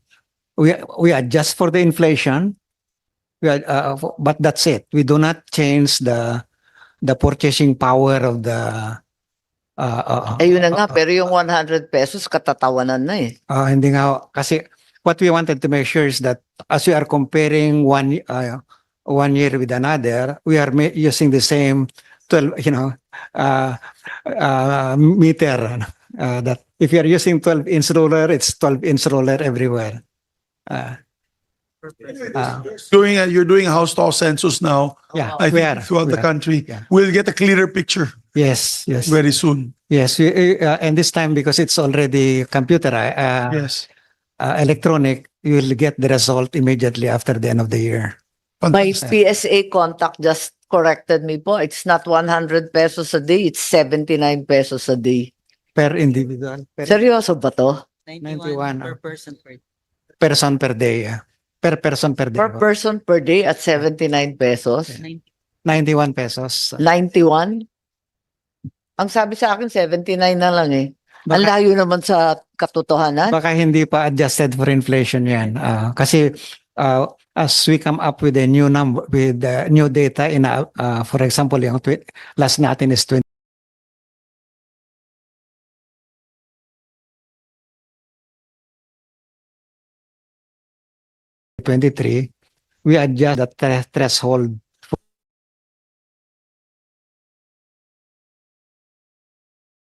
More realistic threshold because this is really beyond the actual market prices that we know. Eventually, we can do that too, adjusting it. But whether we come up with a new measure or stick to the old measure, the important thing is we keep it constant para we can compare apple to apple. Right. So, Sec, I know you still have about 5 pages. Baka we can limit it na lang to the drivers of growth. Thank you, ma'am. And yung risk of growth outlook. Yes. Yung POGO, we discussed it already earlier, so okay Yeah. na po yan. And then your priority bills. Okay. We can discuss. Yeah, We can make it quick na Right. lang. The next one is risk to growth outlook. I think that we have stated this many times. There are domestic risks, there are external risks. Yung sa external risk, most serious concern natin dito is this geopolitical tensions at saka yung any global supply disruptions, no? Doon naman sa domestic risk, of course, calamities, natural calamities. We hope that for this year and next, we don't have any serious La Nina associated calamity, no? And so that's one. And then we are hoping that there are no potential hitches, or there will be no hitches in the implementation of the new procurement act, because that will change the way we do contracts, and that will mean all the agencies would have to be properly trained on how to go along with that. And what we hope here is that that will not cause any delay in the release of budgets for projects, and so I think that's what I see as a potential risk under the domestic category. And then I think there's another one that I would like to put to the fiscal picture is very important for the economic managers because any changes in the deficits or in the debt as a proportion of GDP can impact on the economy, and both in the short term and the long term. So as we call upon your support, Chair, and Win, that we won't have surprises in the sense of passing bills, laws that might erode our tax or revenue intake. So your tax or revenue eroding measures that we should avoid, hopeful unless extremely necessary. And then we ask for your support for these revenue enhancing measures, which are included in the LEDAC measures. So that's all. The next slides, the risk mitigating measures. Basically, it's the other side of the mirror. What I mentioned, and I can the next slide here is the LEDAC. These are what we discussed at the last LEDAC meeting as a priority for passage before the end of this Congress. Reforms to Philippine capital markets, the amendments to the Right of Way Act, the rationalization of mining fiscal regime, the Department of Water Resources, amendments to the Foreign Investors Long-Term List Act. This may also have to do with the consolidation that you may mention earlier, Mr. Chair. The Archipelagic Sea Lanes Act, the excise tax on single-use plastics, amendments to the electric power industry reform. This is to address the issues raised by our investors and the high cost of energy. And the Create More Act, still some of the concerns of the industry and to make our industries more competitive. And finally, the amendments to the rice tariffication law, because I think that's it's with Congress now, and it's ending this year, so that we need to have. But wala yung bill mo, Department of Economic and National Economic Development Authority. Pambira naman. Nag-hearing tayo, wala pala doon yung bill niyo. It's just between your committee and us. But, tayo lang pala nag-usap. As a member of the economic team, nakakahiya naman ho na yung NEDA bilang but it's very important, and I appeal for your support. But I think that if we can have this, good, but if plus the NEDA bill, even better. That's the icing on the cake. Yeah. Yes, Secretary. Well, we thank you for your presentation, Secretary. Rest assured na marami na ako na-sponsor na measures, and when I focus on these measures, I make sure that I'm output driven, so I will really make sure that we will pass these measures. So particularly on your bill, we can discuss this in a little bit. I just don't want to veer away from the discussion on the economic outlook of the Philippines. But rest assured, you will have utmost support in the passage of a measure. Author na rin ako ng ano eh, I'm ease of doing, yung ARTA, I'm the father of ARTA, I'm the father of the MINDA, I'm the father of the National Commission for Muslim Filipinos. Ano pa mga agencies na create natin? I'm the father of BARM, under the BOL, which I sponsored together with Senator Gatchalian in the previous Congresses. So rest assured we'll have our full support. We'll push this forward. Pero sikreto lang pala natin, di pa naman. Paano naman sa DBM? Di nila alam. Kakausapin natin sila. How about in the House, Secretary? Has it already been approved in the House? So we're just waiting for the committee report, but they have gone the So they're moving also. Right. But for our colleagues, this has already also gone through their comments. They have already commented on that. Yeah. So, on the- I'll just talk about just the economic outlook really quickly on the DOF, then we can discuss the bill, the next topic of the agenda. Please, it's a working lunch. Kain na po kayo. I know you're hungry as I am. We'd like to ask, Asek ba po kayo pong magsasagot? Asek, Neil? May presentation ba kayo? Mabilis ba or? Sir, we prepared the presentation for the economic outlook, but that's pretty much covered already by Sec Balisaca. Is there any topics that is it the same? Sir, except just for the fiscal consolidation Sir, path. press, and, ipakita mo, partner. Okay. Baka we can abbreviate it.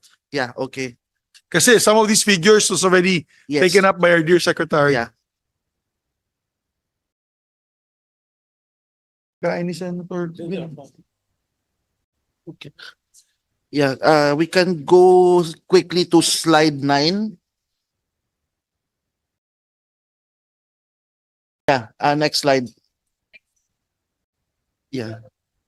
Yeah, so this one just lang, Mr. Chair. So, considering the domestic headwinds as well as external headwinds discussed earlier, we see that we will have a slower fiscal consolidation path, but still within the framework that we intend to go through for the medium term.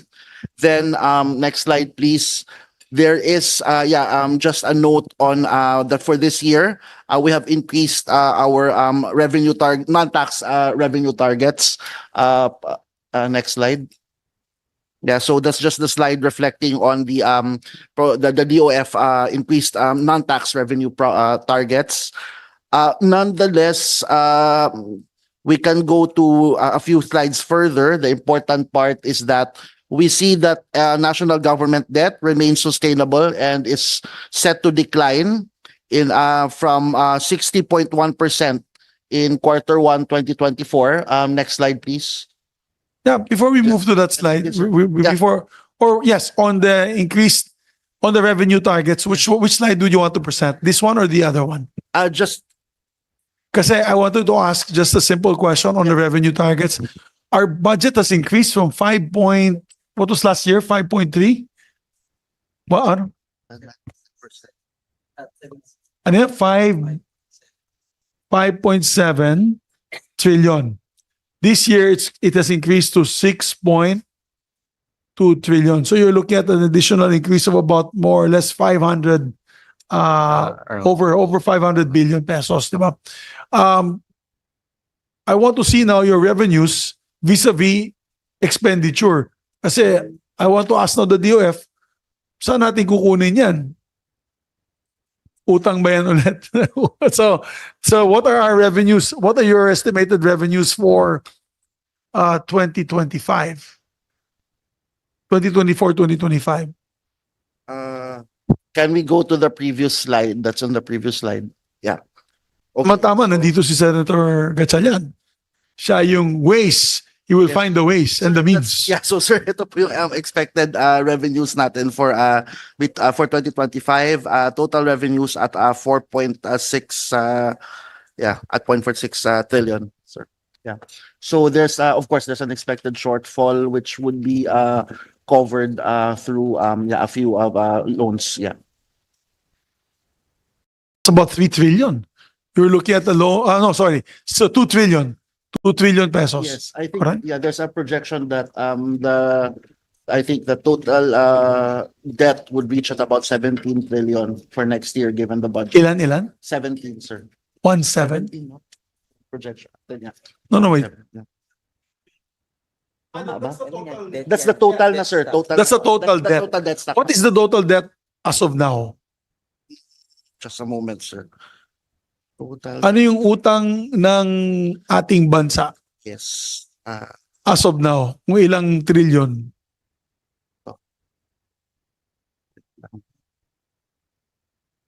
That's at. No, hindi. It's not that. 16 lang. Ilan? 14.6. Yeah, we're at 15.18, sir, as of end 15.8. 18. 18, sir. 18. So 15.18 trillion yung utang ng ating Yeah. bansa. As of end February 2024. Yeah. And then you're looking at by 2025 yung utang ng bansa dahil sa ating budget deficit is 17. Binanggit mo na kanina. Yes, sir. That's at 17.35. 17.35 trillion. So That's basically an additional over 2 trillion pesos of loans of debt. Yeah. Kaya natin bayaran yan, Sec RC, DOF? Kaya natin i-service yung loans natin? I know there's a formula that you say No, between the appropriate measure for us is as a share, the debt as a share of GDP. I think we are hitting, we are in a fiscal consolidation that brings us to a lower number, from around 62% to or 61%, not to 50. yes, sir. nandyan. It's the Ah, slide, ito. sir, that projects it. Yeah. Yeah, so as long as we can avoid going up, I think that's very much acceptable. If we control the debt, Yeah, we can. control the debt year in, year out, Yeah. till 2028, you're looking at a 56.3%. Yeah, Yes. because the benchmark for developing countries like us is something like 70%, no, 17. of GDP. So we are quite way below the radar. That's why IMF is not looking at us because we're in good, We have good fiscal management, I should say. So, And to also keep it mostly on the domestic financing side, sir. So we are hedged from the foreign exchange rate. yes. Okay. On the tax measures that you were saying, Secretary Balisacan and the DOF, itong mga priority measures natin, anong makukuha natin, anong takeaway natin dito para sa increase on revenue? Ito ba, aside from the create more, which of course will be able to bring in more investors to the country, itong excise tax on single-use plastics, ito lang ba ang nakikita natin, DOF? Sec?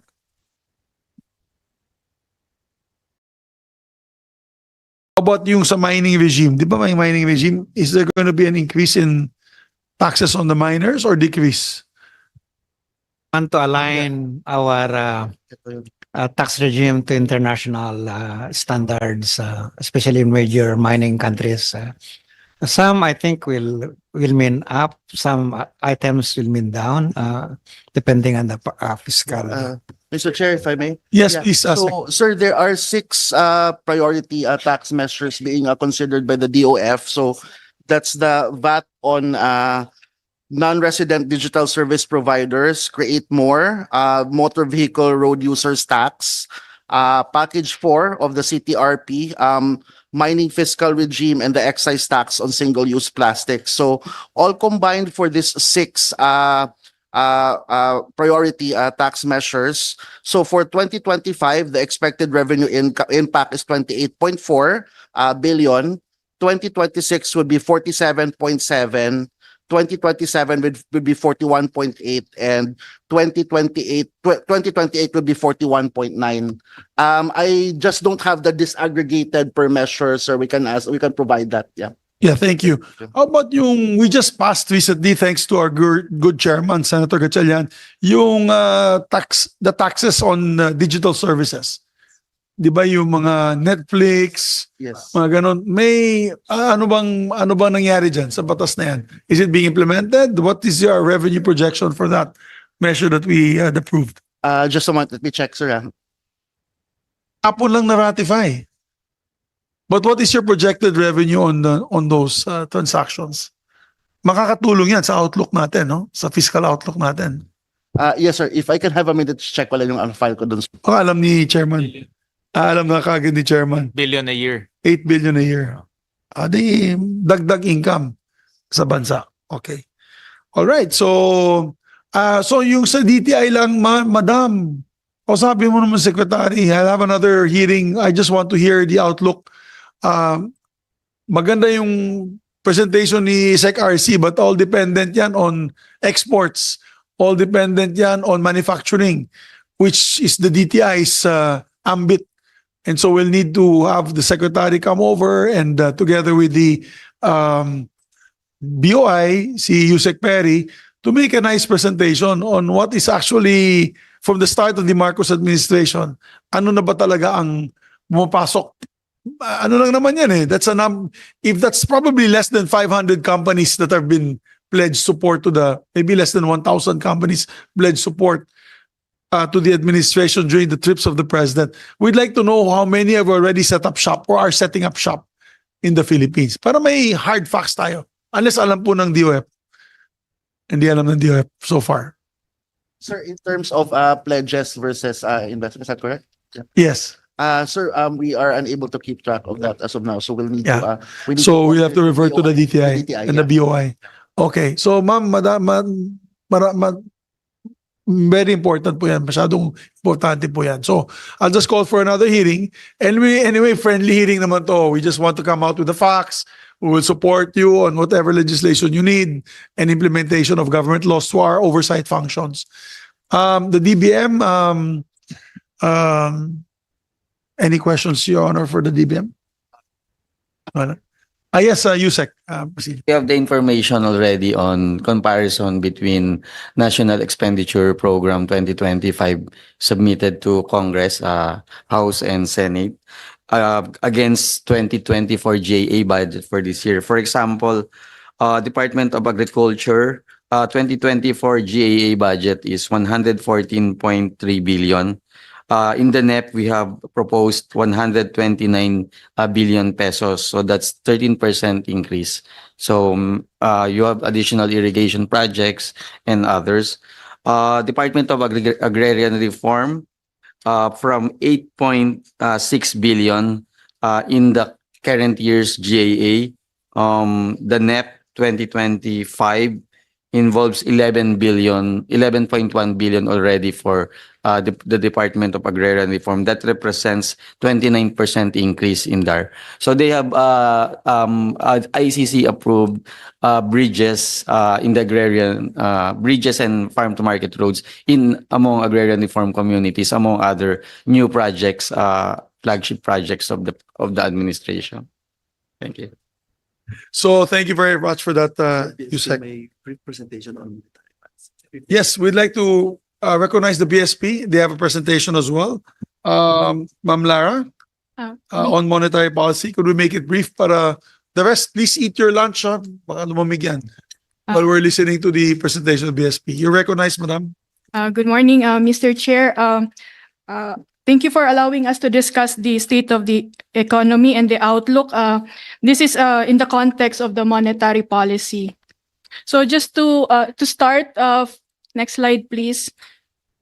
So this was discussed extensively earlier, but just to point out that we are already seeing inflation pressures easing. So except for rice, which is the red bar, price increases for most food and non-food items have eased due to improved supply conditions.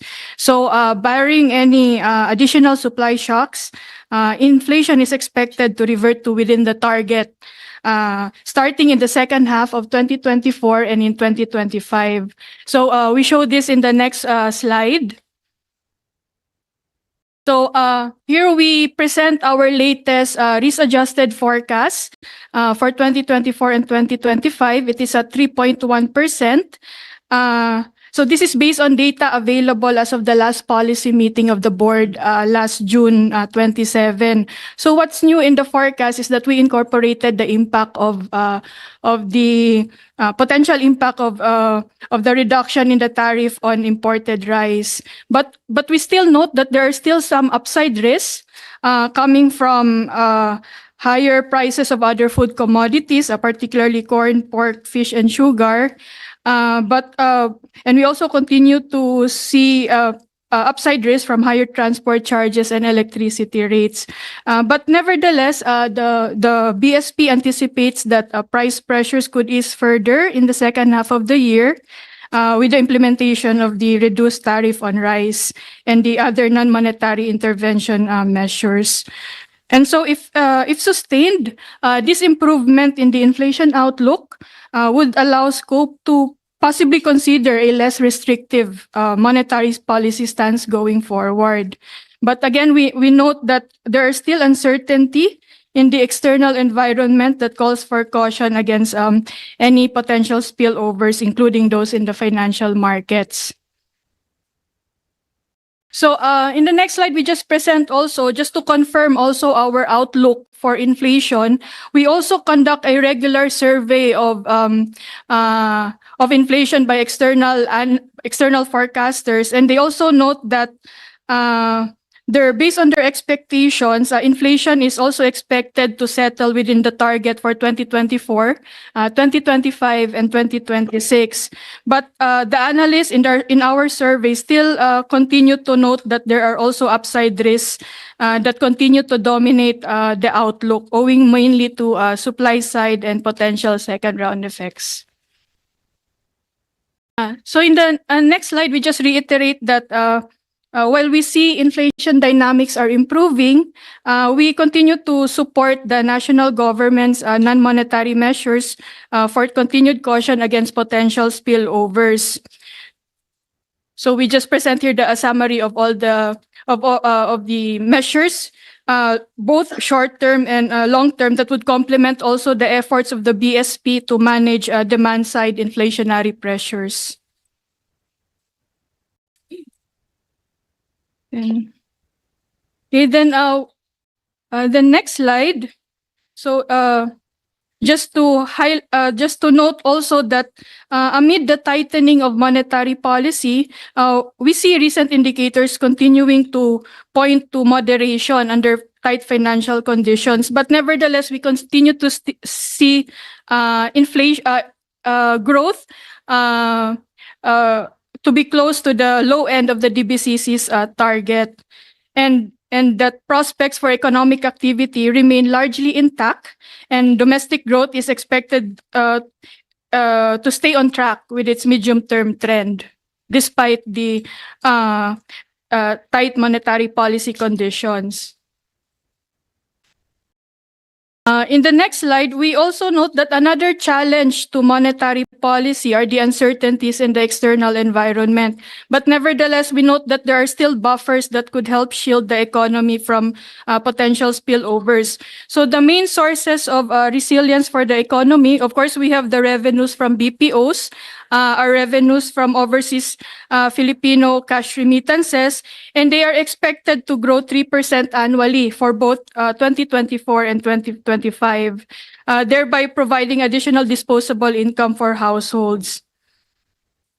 And then we also present here that we also show here the country's gross international reserves, which stood at 105.2 billion as of end June data. And this represents a more than adequate liquidity buffer equivalent to 7.7 months worth of imports of goods and payments of services and primary income. It is also about 6 times the country's short-term external debt based on original maturity, and 3.8 times based on residual maturity. So these external buffers have helped us navigate the exchange rate volatility. So in the next slide, we show that the peso, along with the other currencies of major and regional economies, have continued to react to movements of the US dollar This is influenced mainly by the broad US dollar strength, followed by the US Fed's decision on maintaining a restrictive policy stand. But more recently, we are showing some appreciation of the peso, and this has been observed amid rising expectations that the US Fed and the BSP will start easing policy rates within the year.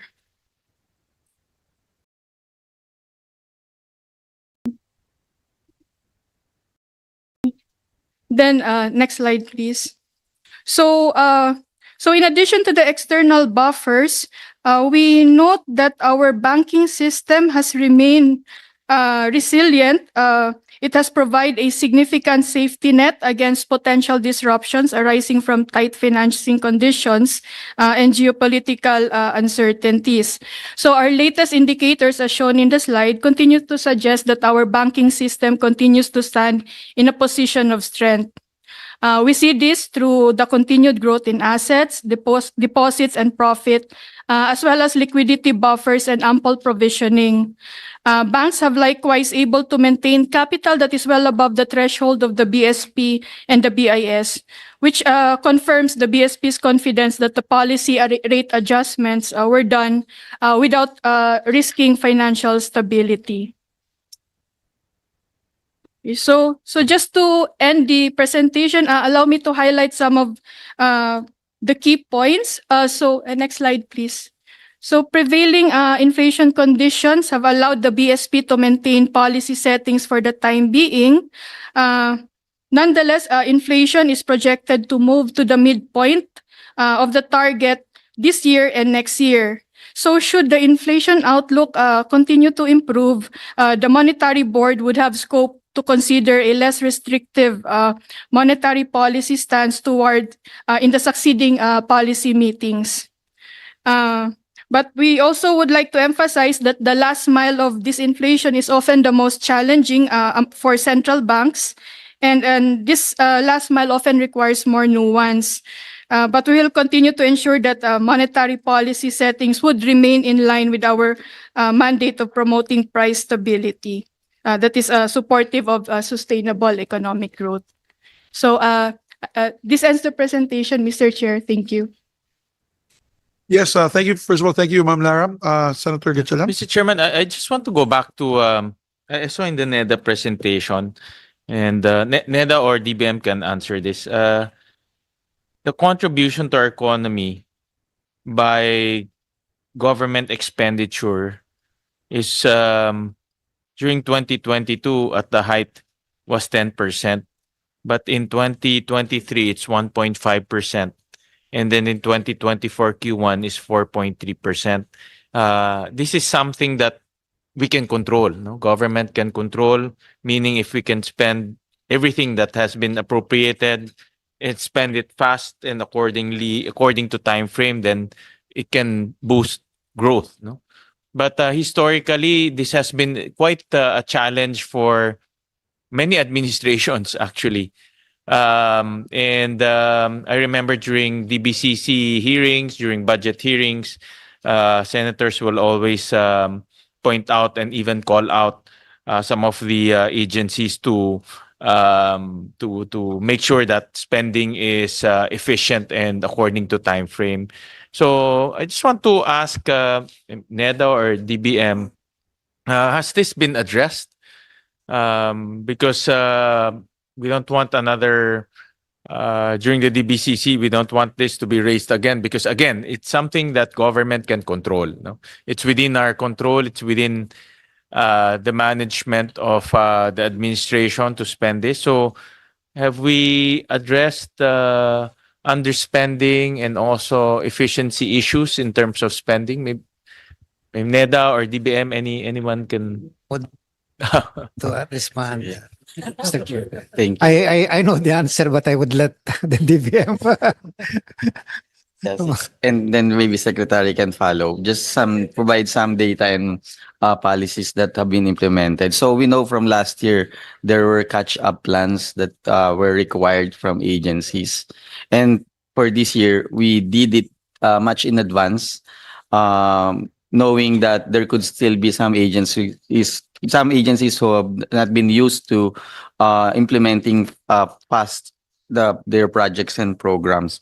So for this, for example, for the first semester of 2024, the DBM has already required agencies for catch-up plans, and in addition, submission of the budget utilization as of first semester. They are some of them have already submitted their utilization and budget data, and they have the deadline for this is July 30th. So they have 30 days to consolidate all their accounts. As of this time, disbursement of the national government have been seen to have reached already 2.763 trillion pesos, which is 14.6% higher from the previous year's experience. And these were mainly due to the following. For example, for infrastructure and capital outlays, we have the DPWH, which had its road infrastructure program that have been implemented much earlier, and then Department of National Defense for their defense modernization projects. For MOE, we have improved processing and spending in terms of the 4Ps of the SWD and the social pension for indigent senior citizens, plus protective services for individuals and families programs, because at this point in time, compared with last year, the list of beneficiaries are more cleaner and more efficient in terms of systems administration. We also have the DOH, and we have released already the health emergency benefits and allowances. That's one also reason for the increase in spending. Plus, COMELEC has already been spending for the preparatory activities for the national and local elections next year. LGUs, national tax allotment is higher this year, precisely because the basis for their tax allocation this year is from the 3-year from the 3-year prior to this year, which already experienced a higher tax collection from the pandemic years previous to that particular year. Another increase in spending was for the first semester is interest payments, precisely because of higher interest rates and inflation accrued to the debt payments of the government. But at the very least, according to the DBC's fiscal program for spending, we are 24.6 billion peso higher than the program. So the DBM has been encouraging agencies to implement their early procurement activities, and according to the GPPB, close to 50% of major agencies projects have already been procured early, short of award, pending, of course, approval of the budget and pending the start of the beginning of the year, for example, for 2024. And on the part of the DBM, releases have been made as early as January 1st of this year, especially for those projects and programs that are implementation ready and that are already included in the NEP, but then consequently approved in the GAA, because we know that they are already again implementation ready. Thank you. Secretary, you want to add to that, or that's yeah? We'll just submit to us a report on that, because we're personally, I'm also quite concerned, and every DBCC we would raise that, and it's something, like I said, no, it's within government's control to spend faster and to spend efficiently.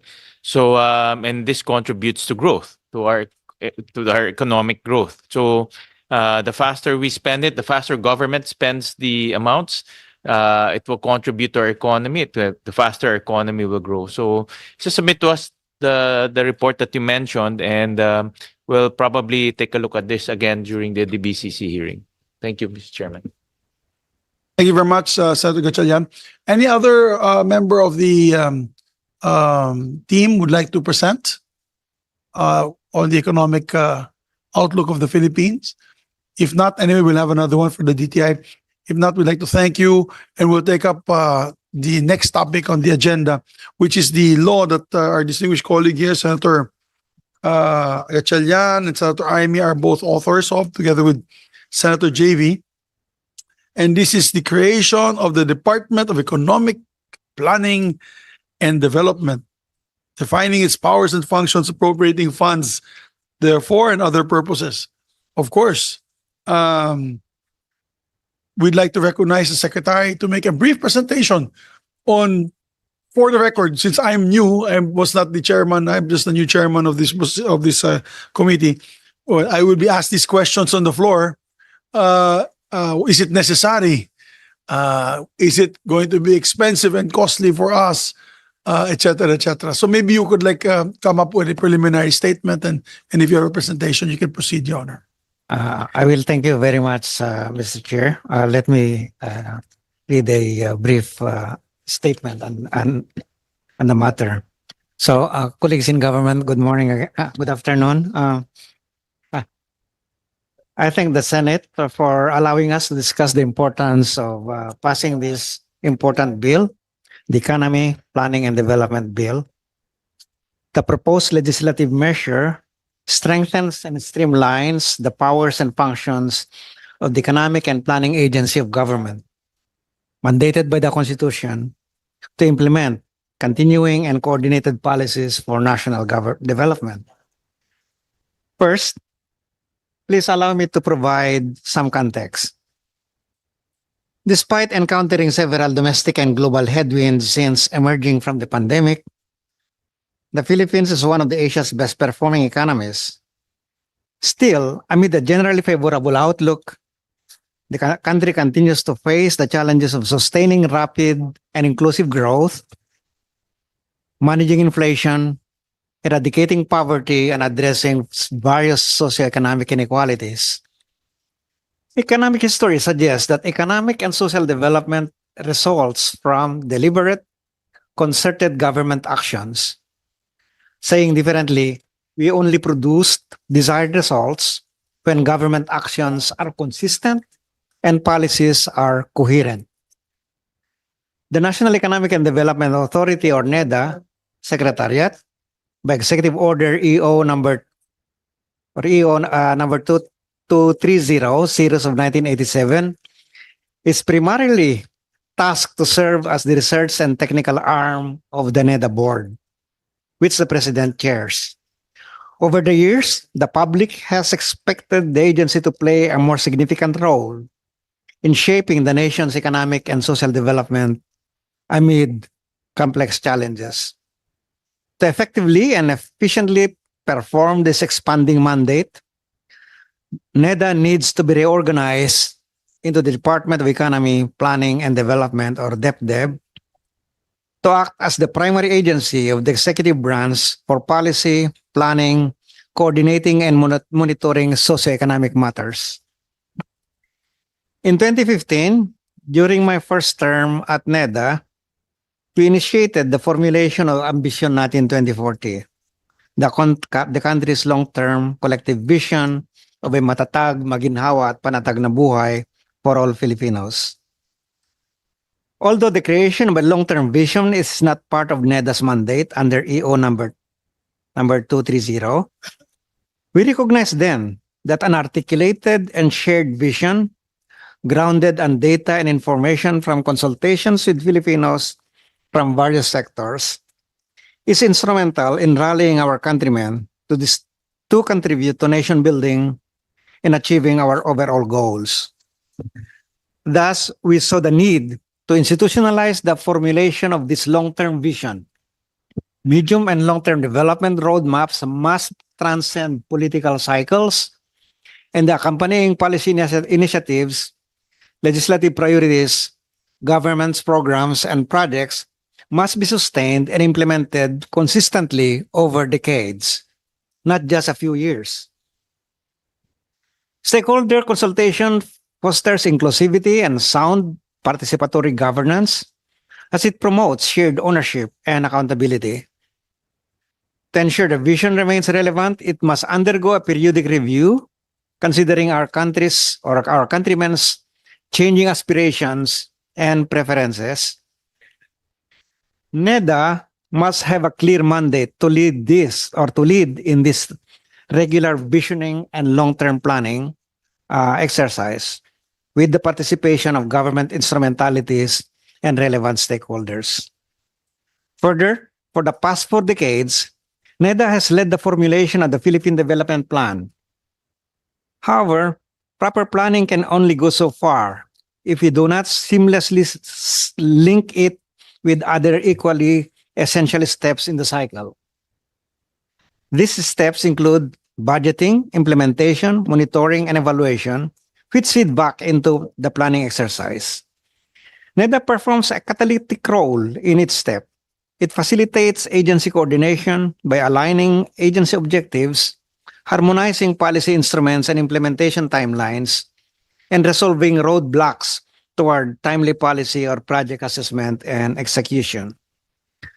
The reorganization of NEDA into the Department of Economy, Planning and Development would strengthen NEDA's mandate and give the agency equal footing with other executive departments, thereby reinforcing such linkages. The reorganization will help ensure that well-crafted plans do not remain just that we adequately monitor the policies and projects the government approves to check on their progress, and that we rigorously evaluate to examine their effectiveness in realizing intended outcomes. NEDA, Mr. Chair, sits in over 100 interagency bodies and councils by virtue of several laws and issuances, underscoring its vital and pivotal role in shaping the nation's economic and social development. It helps inform high-level policy decisions and legislative deliberations, covering nearly all aspects of the nation's economic life. NEDA evaluates and ensures that the government will spend scarce public resources on high-impact initiatives.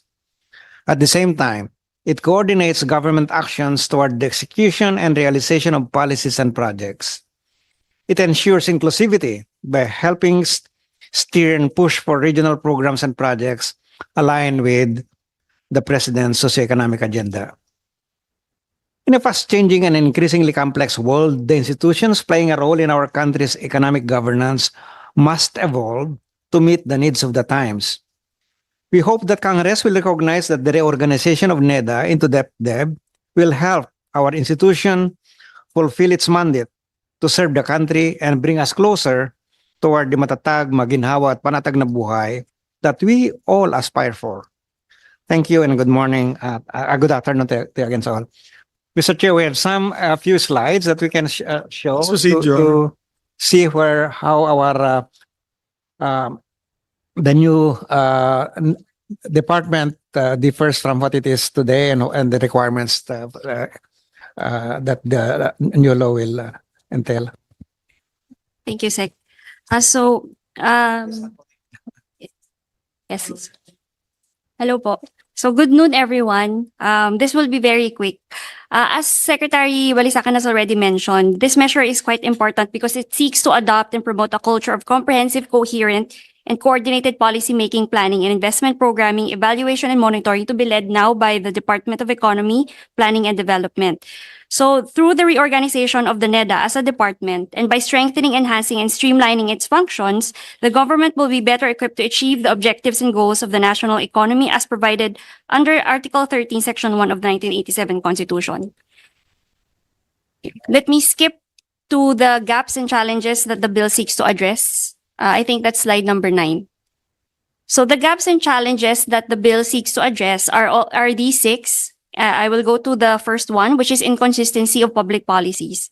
Policies issued and implemented by various government actors at the national and subnational level should be consistent with the country's medium-term development agenda set by the President and geared towards the long-term vision. Reorganizing the NEDA into the DepDev would give it a stronger mandate and better capacity to oversee public policy, ensure consistency, and recommend alternatives in cases where policies run counter to the development agenda.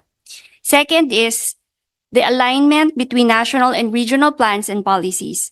So development planning and public policy making are skills that need to be developed throughout the bureaucracy to ensure that plans and policies are sound and coherent.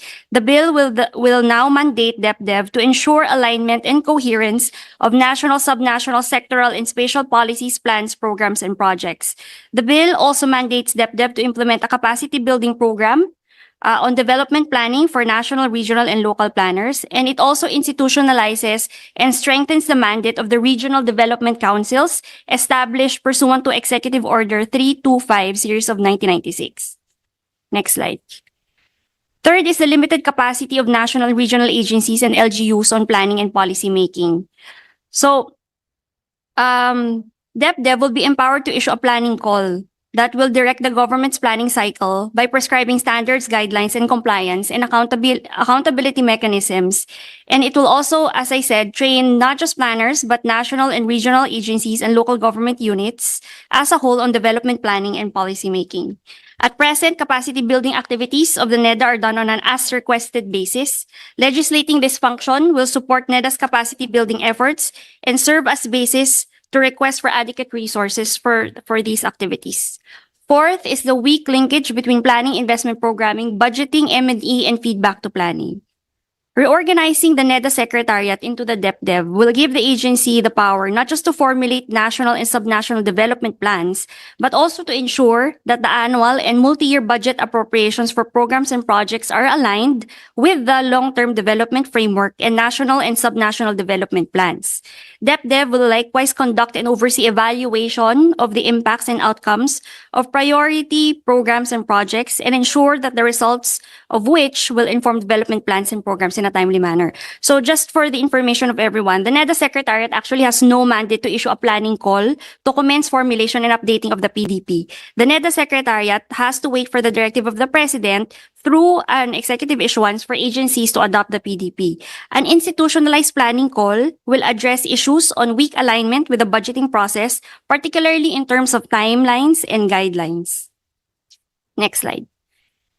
On the lack of continuity of plans and programs, the bill will institutionalize DepDev's formulation of the long-term vision and the long-term development framework, which is also not found in the EO 230, which is the Charter of NEDA.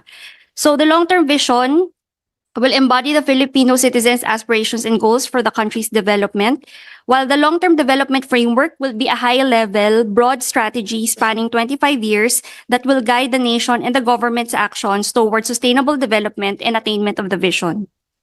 So institutionalizing this long-term vision and the long-term development framework will ensure that development plans transcend short-term thinking and political fluctuations.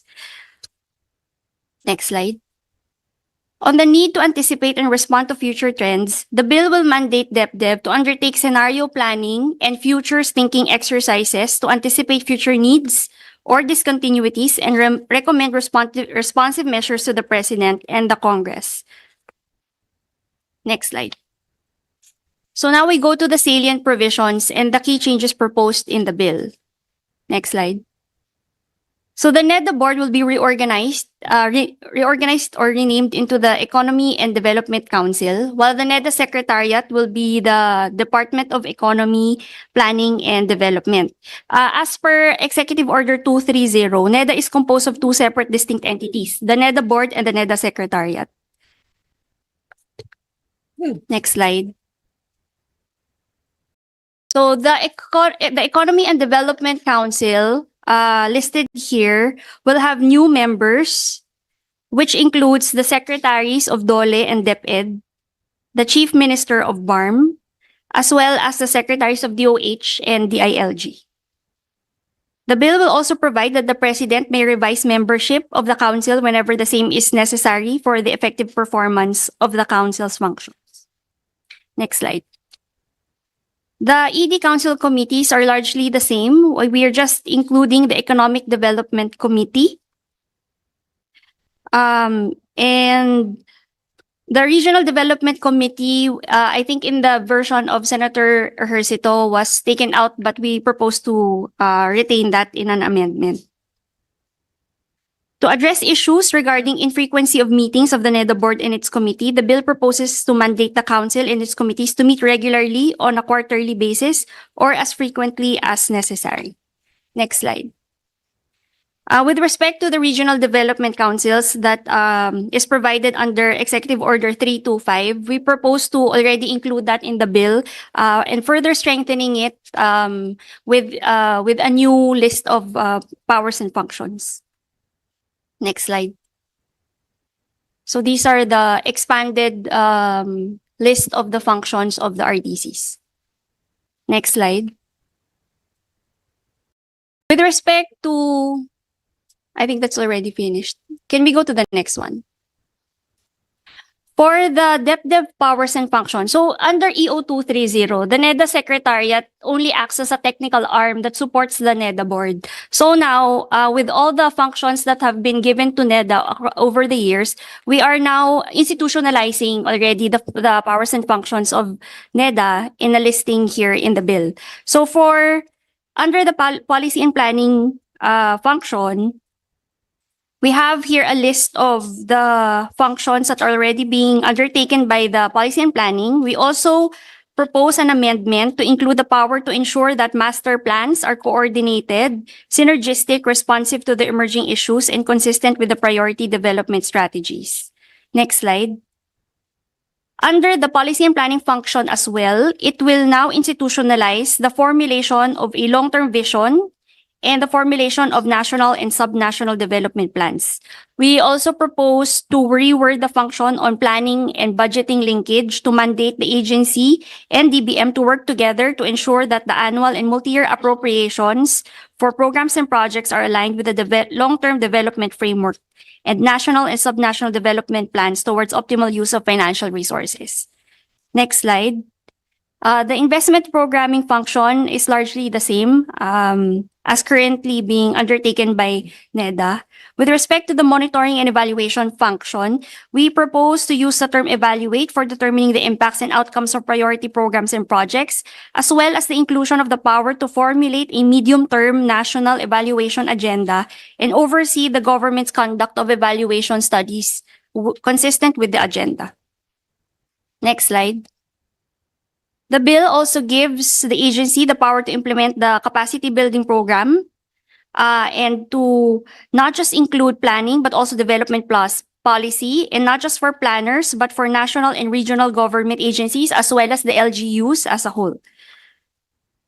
The bill likewise mandates the agency to undertake scenario planning exercises to anticipate future trends and discontinuities, as I mentioned before, and it also seeks to institutionalize by law the formulation and adoption of the Philippine Development Plan, the Regional Development Plan, Public Investment Program, Regional Investment Program, Philippine Development Report, and the Regional Development Reports. And we're also proposing to include another report, which is the National Evaluation Report. Next slide. So this is, I think, the last slide. For the regional offices of DepDev, it only expands the function of the regional offices to mirror the functions of the department at the national level, such as alignment and integration of plans, evaluation of proposed policies and plans, and monitoring and evaluation. So that concludes my presentation. Thank you. Thank you very much. So there's two sides to this bill. The one, of course, is the executive department's function. That's the president, the council. And then, of course, the day-to-day, the secretariat. So itong two portions of the bill. Of course, there's a lot of committees and a lot of yung mga pinakita nyo, mga plans and committees that we're going to standardize. For example, the BCC, EDCOM, Infracom, ICC, SDC, TRMC, NLUC, and RDCOM. Yeah. So I have to study what we'll do, Secretary, is let's move towards a TWG already. Let's do a TWG to move this forward because we have very few weeks or months left. To be honest, after October, budget na yan. And we'll be busy with the budget the whole November, December. So, baka pwede kong isingit-singit yan habang there's a lull in the budget. But that's going to be I foresee that a lot of my colleagues will probably debate me on this, particularly the minority, on the functions and the institutionalization of these committees under this law. So you will ask me, I'm sure, what is the function of each and every committee? So we have to be briefed properly, maybe during the TWG. So any questions, Your Honor? Yeah, please. Just quick question, and also maybe it's good to emphasize. I remember when we were formulating this bill, one of the objectives is to improve the linkage between budgeting and planning. Because, Mr. Chairman, as we all know, NEDA will present the plans, the RDC will present the plans. All the plans are really nice and grandeur, but without budget, those plans are just pieces of paper. No? So one of the features that we included, at least in our proposal, is to improve that linkage so that when budgeting happens, these plans are taken into consideration and taken into account so that we are hitting what we are planning, no? Or else parang it's just keep on going around, no? So one of the most that's why in I was going through the presentation and I saw the budget planning budgeting linkage is maintained in the proposal. I would like to ask Secretary or maybe use Crystal to explain to the committee this feature, no? Because I remember this feature is one of the most compelling feature on why we push with this bill, no? And how this feature can improve the achievement of what our planners are planning or putting into action, no? Another concept, Secretary, I'll open this again also, is the targets, no? I remember during the hearing also that NEDA has no, the RDCs, NEDA, they come up with different plans, but accountability to those plans and as well as measuring those plans whether we are hitting them or not. No, that's also another feature that we included in the bill, mandating different agencies to participate, even LGUs, in crafting of medium-term plans and other plans.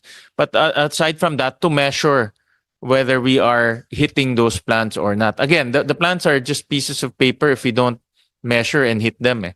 And we have to be disciplined we have to be disciplined enough to measure ourselves, to put money on those targets, and to reevaluate whether we need to put more money to hit the plans or scrap the plans altogether or recalibrate it. No, so there is a institutional process built into the law so that we know that we are moving forward, no, with different targets. No? So two things, no, the linkage and also accountability.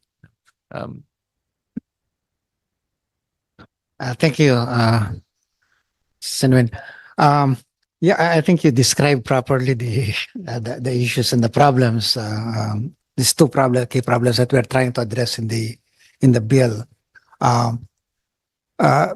Rightly so, this problem of linking the regions. Let's start with the regions. Linking the regional priorities, development priorities, to the national. I think that we do. We have institutionalized that within NEDA. But linking the national plans to the budget is a very challenging issue. And while over the years, DBM and NEDA have been cooperating, coordinating their actions in relation to getting that matching of POPs that are in the plans and POPs that are budgeted. The arrangements have been quite ad hoc, and depending on the secretary who sits there and who sits at NEDA, it may be sustained or not. So because it's not institutional, it's not put in the respective mandates. No? So I think that's what we are trying to address in this so that there is, to be sure also, the DBCC is a committee of the NEDA board, and also as a committee under the proposed NEDA or the council, is chaired by the DBM secretary. All right, and So it's essentially DBM driving the process. There's support. We are members of the DBCC. There are actually three there: DBM, NEDA, DOF, and with the BSP as a resource person. No? So essentially that three of us, we need to also strengthen that process so that we can tighten the at least the macro side, but the nuts and bolts are on the projects, programs that are in the NEP or in the GAA. That's what we really would want to see, that the planning and budgeting is not something that is just at the whims and decisions of the secretaries sitting there, but that is what the law requires them to do.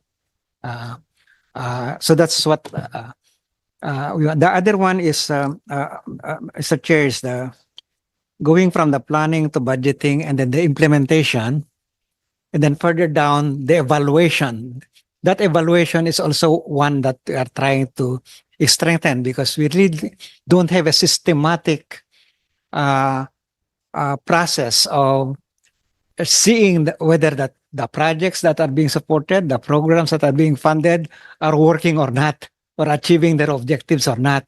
And what happens is, we keep funding as long as they are already in the line item of in the GAA. We keep putting money in there without any evaluation whether they are achieving their objectives or not.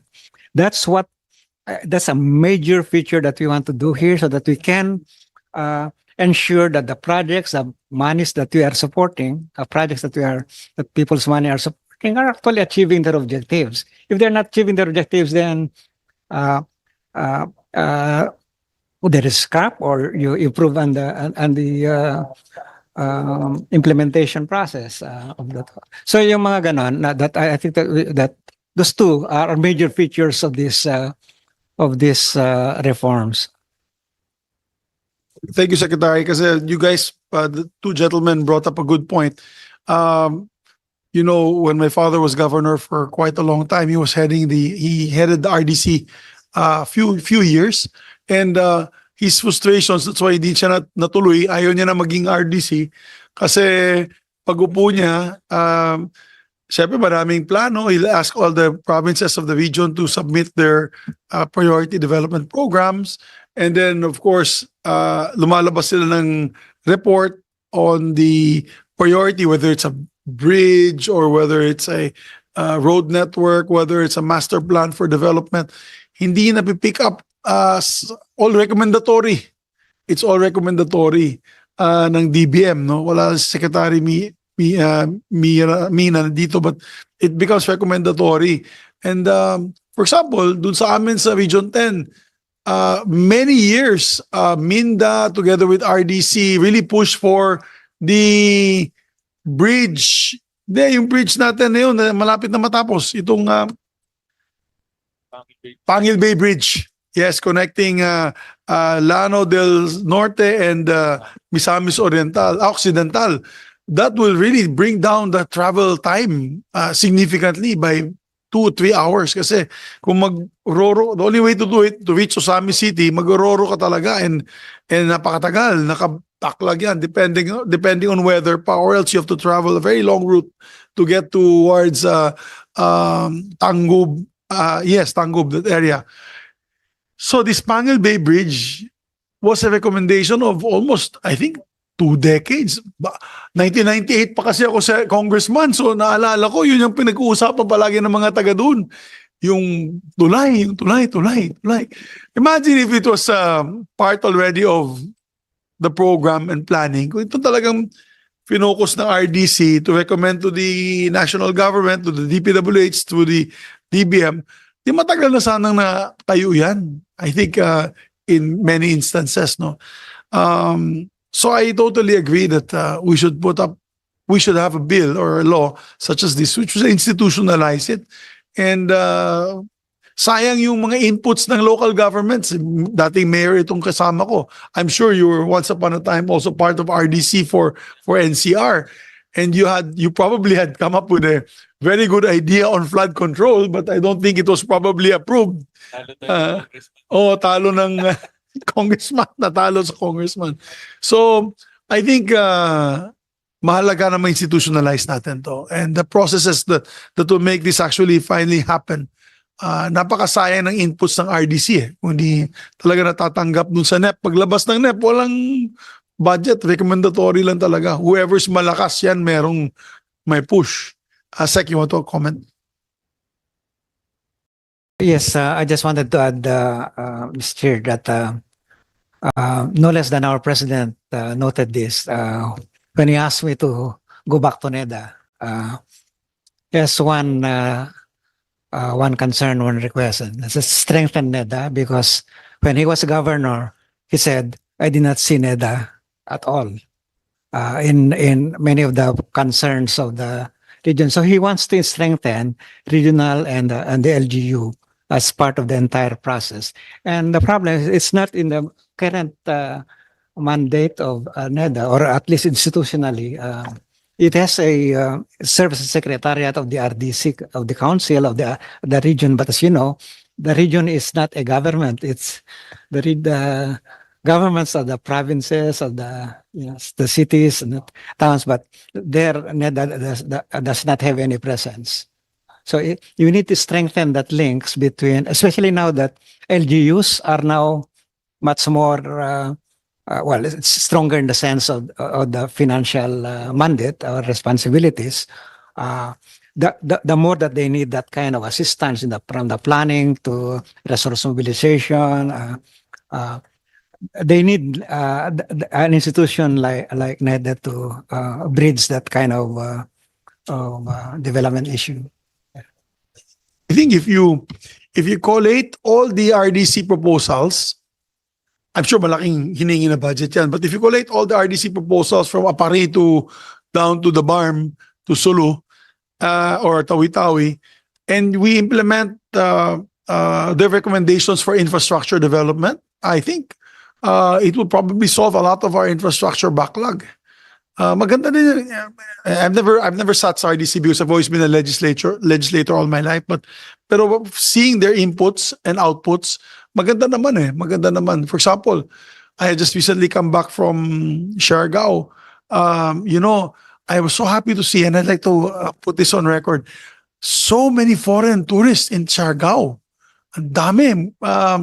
Spaniards, Europeans, Americans. There was a Russian also family that was when I was having dinner from all over the world. Ang dami. Pero alam mo yung problema namin doon? Brownout, kuryente. Diyos ko po. I have to sleep, in my resort. Totoo to, for the first 2 nights, I would sleep with the control of the aircon. Kasi magba-brownout sa gabi, mag-switch off yung aircon. Pag bukas ng generator, hindi na nabubukas yung aircon. So, bubuksan mo. Tuk! Mga 4 times a night nangyayari yun. And then they said it's already a daily occurrence in Siargao because the development is so large, the tourism is so plentiful. Now, hindi kina-catch up ng local cooperative yung kanilang power requirements. Kaya also of course the investors are complaining, the businessmen are complaining, nasisira lahat ng nila, cooling system, refrigerator, etc. But I'm sure in the Regional Development Council that is being discussed. For sure yan. Including the airport is so small, they're getting 4 flights a day now. The airport is slightly bigger than this room. Boss, for 4 flights a day.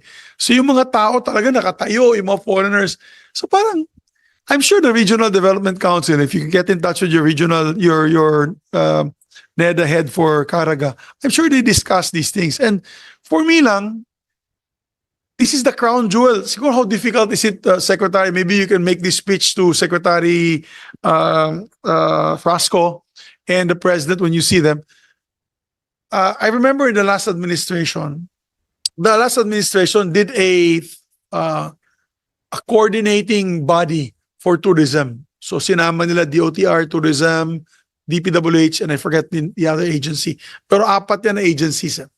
under the four agencies, they were looking talaga, that's how they developed Boracay to what it is now. Ilan lang naman yung crown jewels natin sa tourism, di ba? We have Boracay, we have Bohol, we have Palawan. In Palawan, you have El Nido, you have Coron, and then you have Siargao.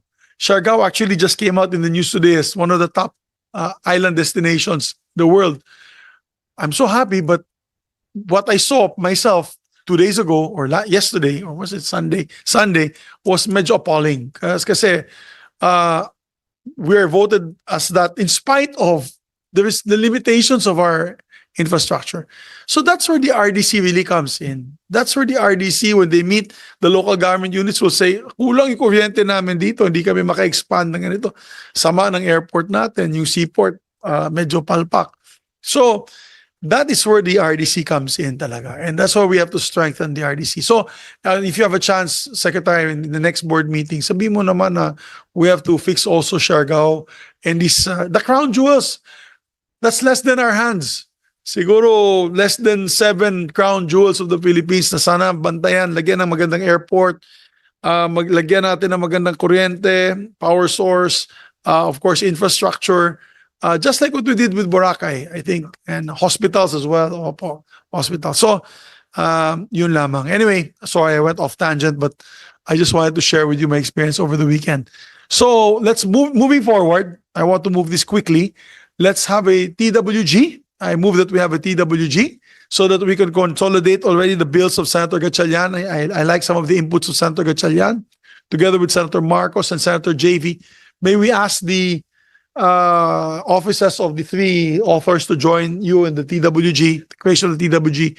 Of course, we'll ask all the stakeholders to be part of the TWG. Question, DBM. Okay, this always arises in the creation of a new agency. Baka naman susulatan nyo yung mga senador at sasabihin nyo na ayaw nyo nito. So, we need to know now before all of them will line up to interpolate me because of a letter circular from the DBM. Ano pong position nila dito sa Department of DepEv? Yes. Thank you, Mr. Chair. The DBM strongly supports the bill. On record ka, on record. Si Mina, okay, si Mina. Sec Mina, okay. Sec Mina and Attorney, okay ka, attorney. our legal and OPCCB on organizational structure. But the point is, we cannot discount and the contribution of NEDA to national progress, economic development, and poverty reduction. Details of the organizational structure and probable incentives for separation benefits are of course assumed to undergo normal process of budgeting and management. To be equal to at parity with other government agencies and departments. So maybe you can also assign USEC your personnel for the DWG para mabantayan nyo na. Alam mo, I'll tell you what, my frustration as Senate President, and the good gentleman here knows this, ilang beses namin naipasa sa committee level, alam ni Secretary to because we always complain about it whenever we have LEDAC. Ang dami natin naipasa na batas na ratified na, tapos pinapabalik sa amin. Case in point, yung kay Senator Tulfo, yung seafarers, this is the first time in my 20 plus years of legislator that we constituted 3 BICAMs for that measure. The first BICAM, we ratified, sabi ng Malacanang, may problema, balik sa BICAM. Recall yung BICAM ulit, second BICAM, pinadala na, hindi pa rin, meron pa ng problema dun sa bond or whatever. Balik na naman on a third. That's why we have to get our acts right in the committee level and the TWG. Kasi mahirap in the middle of sa end game na pipirma na sana ni Presidente, sasabihin ng Malacanang ibibito nila yan kung di namin i-recall at gagawin ulit. So, we want to make sure that everybody is well represented in this TWG, and please be the bearer of either the good news or the bad news. In other words, make sure that you are in the position to make the amendments and you're in the position to make whether to approve it or disapprove it on your level. Kasi pagdating na naman sa Malacanang, i-review nila, may secretary nagsasabi, hindi, foul yan, hindi namin gusto yan. Mabibito ni Presidente. So we want to make it right this time. Secretary, ang dami natin nangyari dun sa yung ating COCO levy fund, yung ating anti-smuggling, yung sa Bulacan, ang daming na revert back to Congress para ayusin muli. So, let's do it right for this bill because I don't want na in the middle of the end of the day, sabi ni Presidente, parang hindi ko pipirmahan to mix, babalik natin sa BICAM. So, I beg for your indulgence. Sana sumama po kayo sa TWG, especially the sectors that are concerned for this measure. I think on the plantilla positions, they already have their plantilla positions. We'll make it simple. It's just basically an adoption of their plantilla positions under the law. We'll follow the rules and regulations of the DBM on that, on the circulars on that. Yes, Senator Mr. Gatchalian. Chairman, I just want to share with you and with the body my experience regarding this bill because I remember we wrote this during the 16th Congress when I was the chairman of this committee, the Economic Affairs Committee. And we actually sponsored this on the floor. Marami rin tayong technical working groups. I think si Yusek Rose was also there. We had a lot of technical working groups. We invited former 16th Congress. We invited former NEDA Director General to attend the technical working groups. I remember Secretary Canlas was there to attend. And it was a very fruitful technical working group. We managed to sponsor it on the floor, but you're right. We hit a roadblock at that time. And the pushback mainly came from the different departments themselves, no? Because in strengthening NEDA, the view of the other departments is we're weakening them. No, that is their view. Huh? So I remember we'll share it with Secretary Balisacan, the position papers of some of the departments. I won't name them now, no, but we'll share it with you. But the concept there is their view is by giving you more authority, we're actually taking authority from the other departments. That's their view, no? Because tama nga si chairman, that was given to a lot of the senators. So the senators had some concerns about that bill. So hindi natin napasa at that time. So it's good to hear that DBM loud and clear said that they are supporting this bill. I hope that will be carried all the way to the signing of this bill if ever we pass it because talagang nangyayari ho yan, no?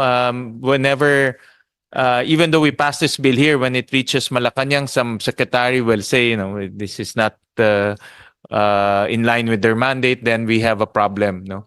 So I would suggest to review all the documents when we crafted this bill. This is 16th Congress. I think when Senator Aimee was also the chairperson, there were also comments. So let's review all of those. And then let's correct it, no? So that hindi tayo magkakaproblema at the end of hearing this bill. No? Yeah, kasi for the benefit of my colleague and the body, as early as 13th Congress pa pala ito na file under Senator Mar Rojas. And then for whatever reason, hindi nailusot. And then the 14th Congress under Senator Richard Gordon, hindi na nakalusot. And then on the 17th Congress, it was revived under your 16th Congress ka ba? 16th Congress. And then the 17th Congress, hindi na nakalusot. Drilon, there was an amendment of Senator Drilon focused on the deletion of the provision pertaining to NEDA as the approving authority in national development policies and plans. And I think that was unacceptable at the time. So hindi naman nakalusot. And then the NEDA bill was refiled in the 18th Congress under Senator Aimee Marcos. I guess that also became a problem with the other agencies complaining. So today, under the 19th Congress, we have it here. I hope this time makalusot na. Kailangan natin ng labatiba para lusot talaga. So, well, yeah, I think I still have a bit of political capital that I can ask my colleagues to support this measure, no? Siguro naman. Yes. Chairman, I think on our part, there's no problem. It's really among the secretaries who will have issues. Because it's a good bill. No? We're strengthening NEDA. We're giving it more authority. We're institutionalizing a lot of its programs, especially the planning. But again, no, to some secretaries, they might think that they're taking away some authority from them. No, at least that's the tone of the position papers that we receive. In fact, I think that was also the tone during the time of Senator Amy Marcos. No? So let's just put that on the table and be mindful of that. I don't think we'll have problems with the senators unless those position papers are once again cascaded to the others. No, so Kasi baka yan ang tanong ni Minority Leader. Yes. If I may, I will ensure that we talk with our colleagues. We are collegial bodies, so we have very good relationships with our, particularly our economic managers. That if there is anyone among our economic managers who will oppose, then I will not push for the NEDA bill because it's not going to work anyway if there's opposition. Because what we want to establish here is a more harmonized process so that the agencies can do, each of us can do our work better. That's the whole objective. So if it does not I think it's achieve about that time. objective, then it Yes. I think There's it's no about point. time that you graduate from planning office to an actual department. And we've always treated you as a department anyways. We've always treated you as a department. We've always treated NEDA as well as the head of NEDA as a secretary. And you go through the CA process. Dumaan po kayo CA process, di ba? Yes, I remember I was the presiding officer. So, kulang na lang institutionalize it as a department. So, with that said, you'll have my full support as chairman. We will come up with the committee report as soon as possible. Ang daming hearings na ito, ang daming ng TWG. So, I think we have the best possible outcome. After that, we'll have one meeting where I immerse myself with all of you on possible questions by my colleagues on the floor. And we will schedule the committee reports sponsorship as soon as possible. We have to move quickly. That's why ayoko na mag-second hearing. Magsa-second hearing na lang tayo sa economic outlook and investment opportunities. So with that, just last question, Your Honor. I have, like my committee, when I sat, is flooded with requests for creation of economic zones all over the country. I without fear or favor, can you just put on the record, and we've discussed this already as senators here. Sabi namin, alam namin, galing di kaming House. We were both congressmen. Sa House, they pay special attention to the request of the House for local bills. Considered local bill yan. Pagdating sa Senado, ibang usapan na yan. Kasi we weigh heavily on the recommendations of our colleagues in the executive. If the executive says, wag yan, sir, kasi wala tayong budget, it's contrary to our EOs and policies. So that's where we put a stop on it, we put a break. And we just discussed it with the new SP, Senator Escudero, that we all agreed in principle in the lounge during their first, after the sauna, we had the first caucus, that local bills also have to have the explicit and tacit approval of the departments concerned. For example, creation of engineering districts. So sa dami ng congressman, gusto na lahat ng congressman may sarili silang engineering district para may sarili silang district engineer. And for whatever, we can all surmise. But ang punto dyan is, nung kinausap naman namin ng DPWH, wala naman doon silang tao. And the DBM will not also give them the additional staffing to put 100 more district offices, engineering offices. So we had to put a stop. So ang policy namin dyan is, if the DPWH says go on this district engineer and new engineering districts, okay kami. Pag sinabi na it is not necessary and it is still within the ambit of what is the existing setup there, then we do not pass it. So may usapan na kami ganyan.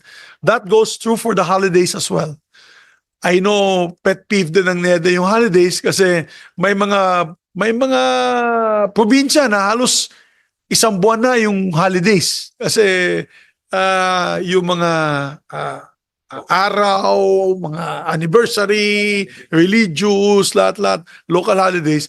Pag sinasama mo yan, talagang napaka-raming holidays, which is also not to the benefit of the business owner, because the business owner, of which I also happen to be one, we have to pay double. It's a double pay for our workers. It's difficult economically for the business owners and even the small and micro entrepreneurs. They have to pay double the rates. So may usapan na din kami. Yung usapan namin, Secretary, is 1 holiday per province ang papayagan namin. Kung may holiday na, hindi na pwede. 1 holiday per province. Yun lang. So, pero most provinces have already have holidays. So kung meron na, hindi na namin i-approve yan. But we will approve a working holiday. So lahat yan approved working holiday. Pero yung non-working holiday, because I believe the national holidays, 3 weeks na. I think 22 days na yata yung holidays natin, no? All in all. About 22. So almost a month of the whole year we have holidays in this country, in the national level. So we're very careful also giving it on the local level. So in terms of economic zone, sabihin nyo na yun. If you frown upon it, let us know.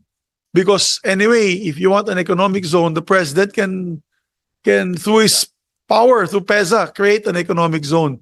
What is your guidance, Secretary, since you are my counterpart in the executive on the creation of, marami dito, may Mindoro, Marinduque, Eastern Visayas, Antique, Cebu, 19 economic zones.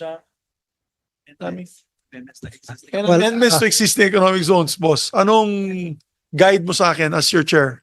Our position has always been that that it follows the principle that we must deploy our scarce resources in where they can get the most benefits. And for that, to ensure that that is achieved, we require, or we must present a feasibility study. That if the feasibility study shows that it is a very potentially beneficial project for the local economy or for the national economy, because a properly done feasibility study already takes into account the opportunity cost, no? That this gives you better outcomes than otherwise would be the case. So if that passes the test, then it should be allowed to go. That's our only constant refrain whenever we receive requests for comments from Congress, so that we ask for the conduct of a feasibility study to ensure that people's money are not wasted. Maybe I'll you have a very diplomatic answer, Your Honor. Very diplomatic answer.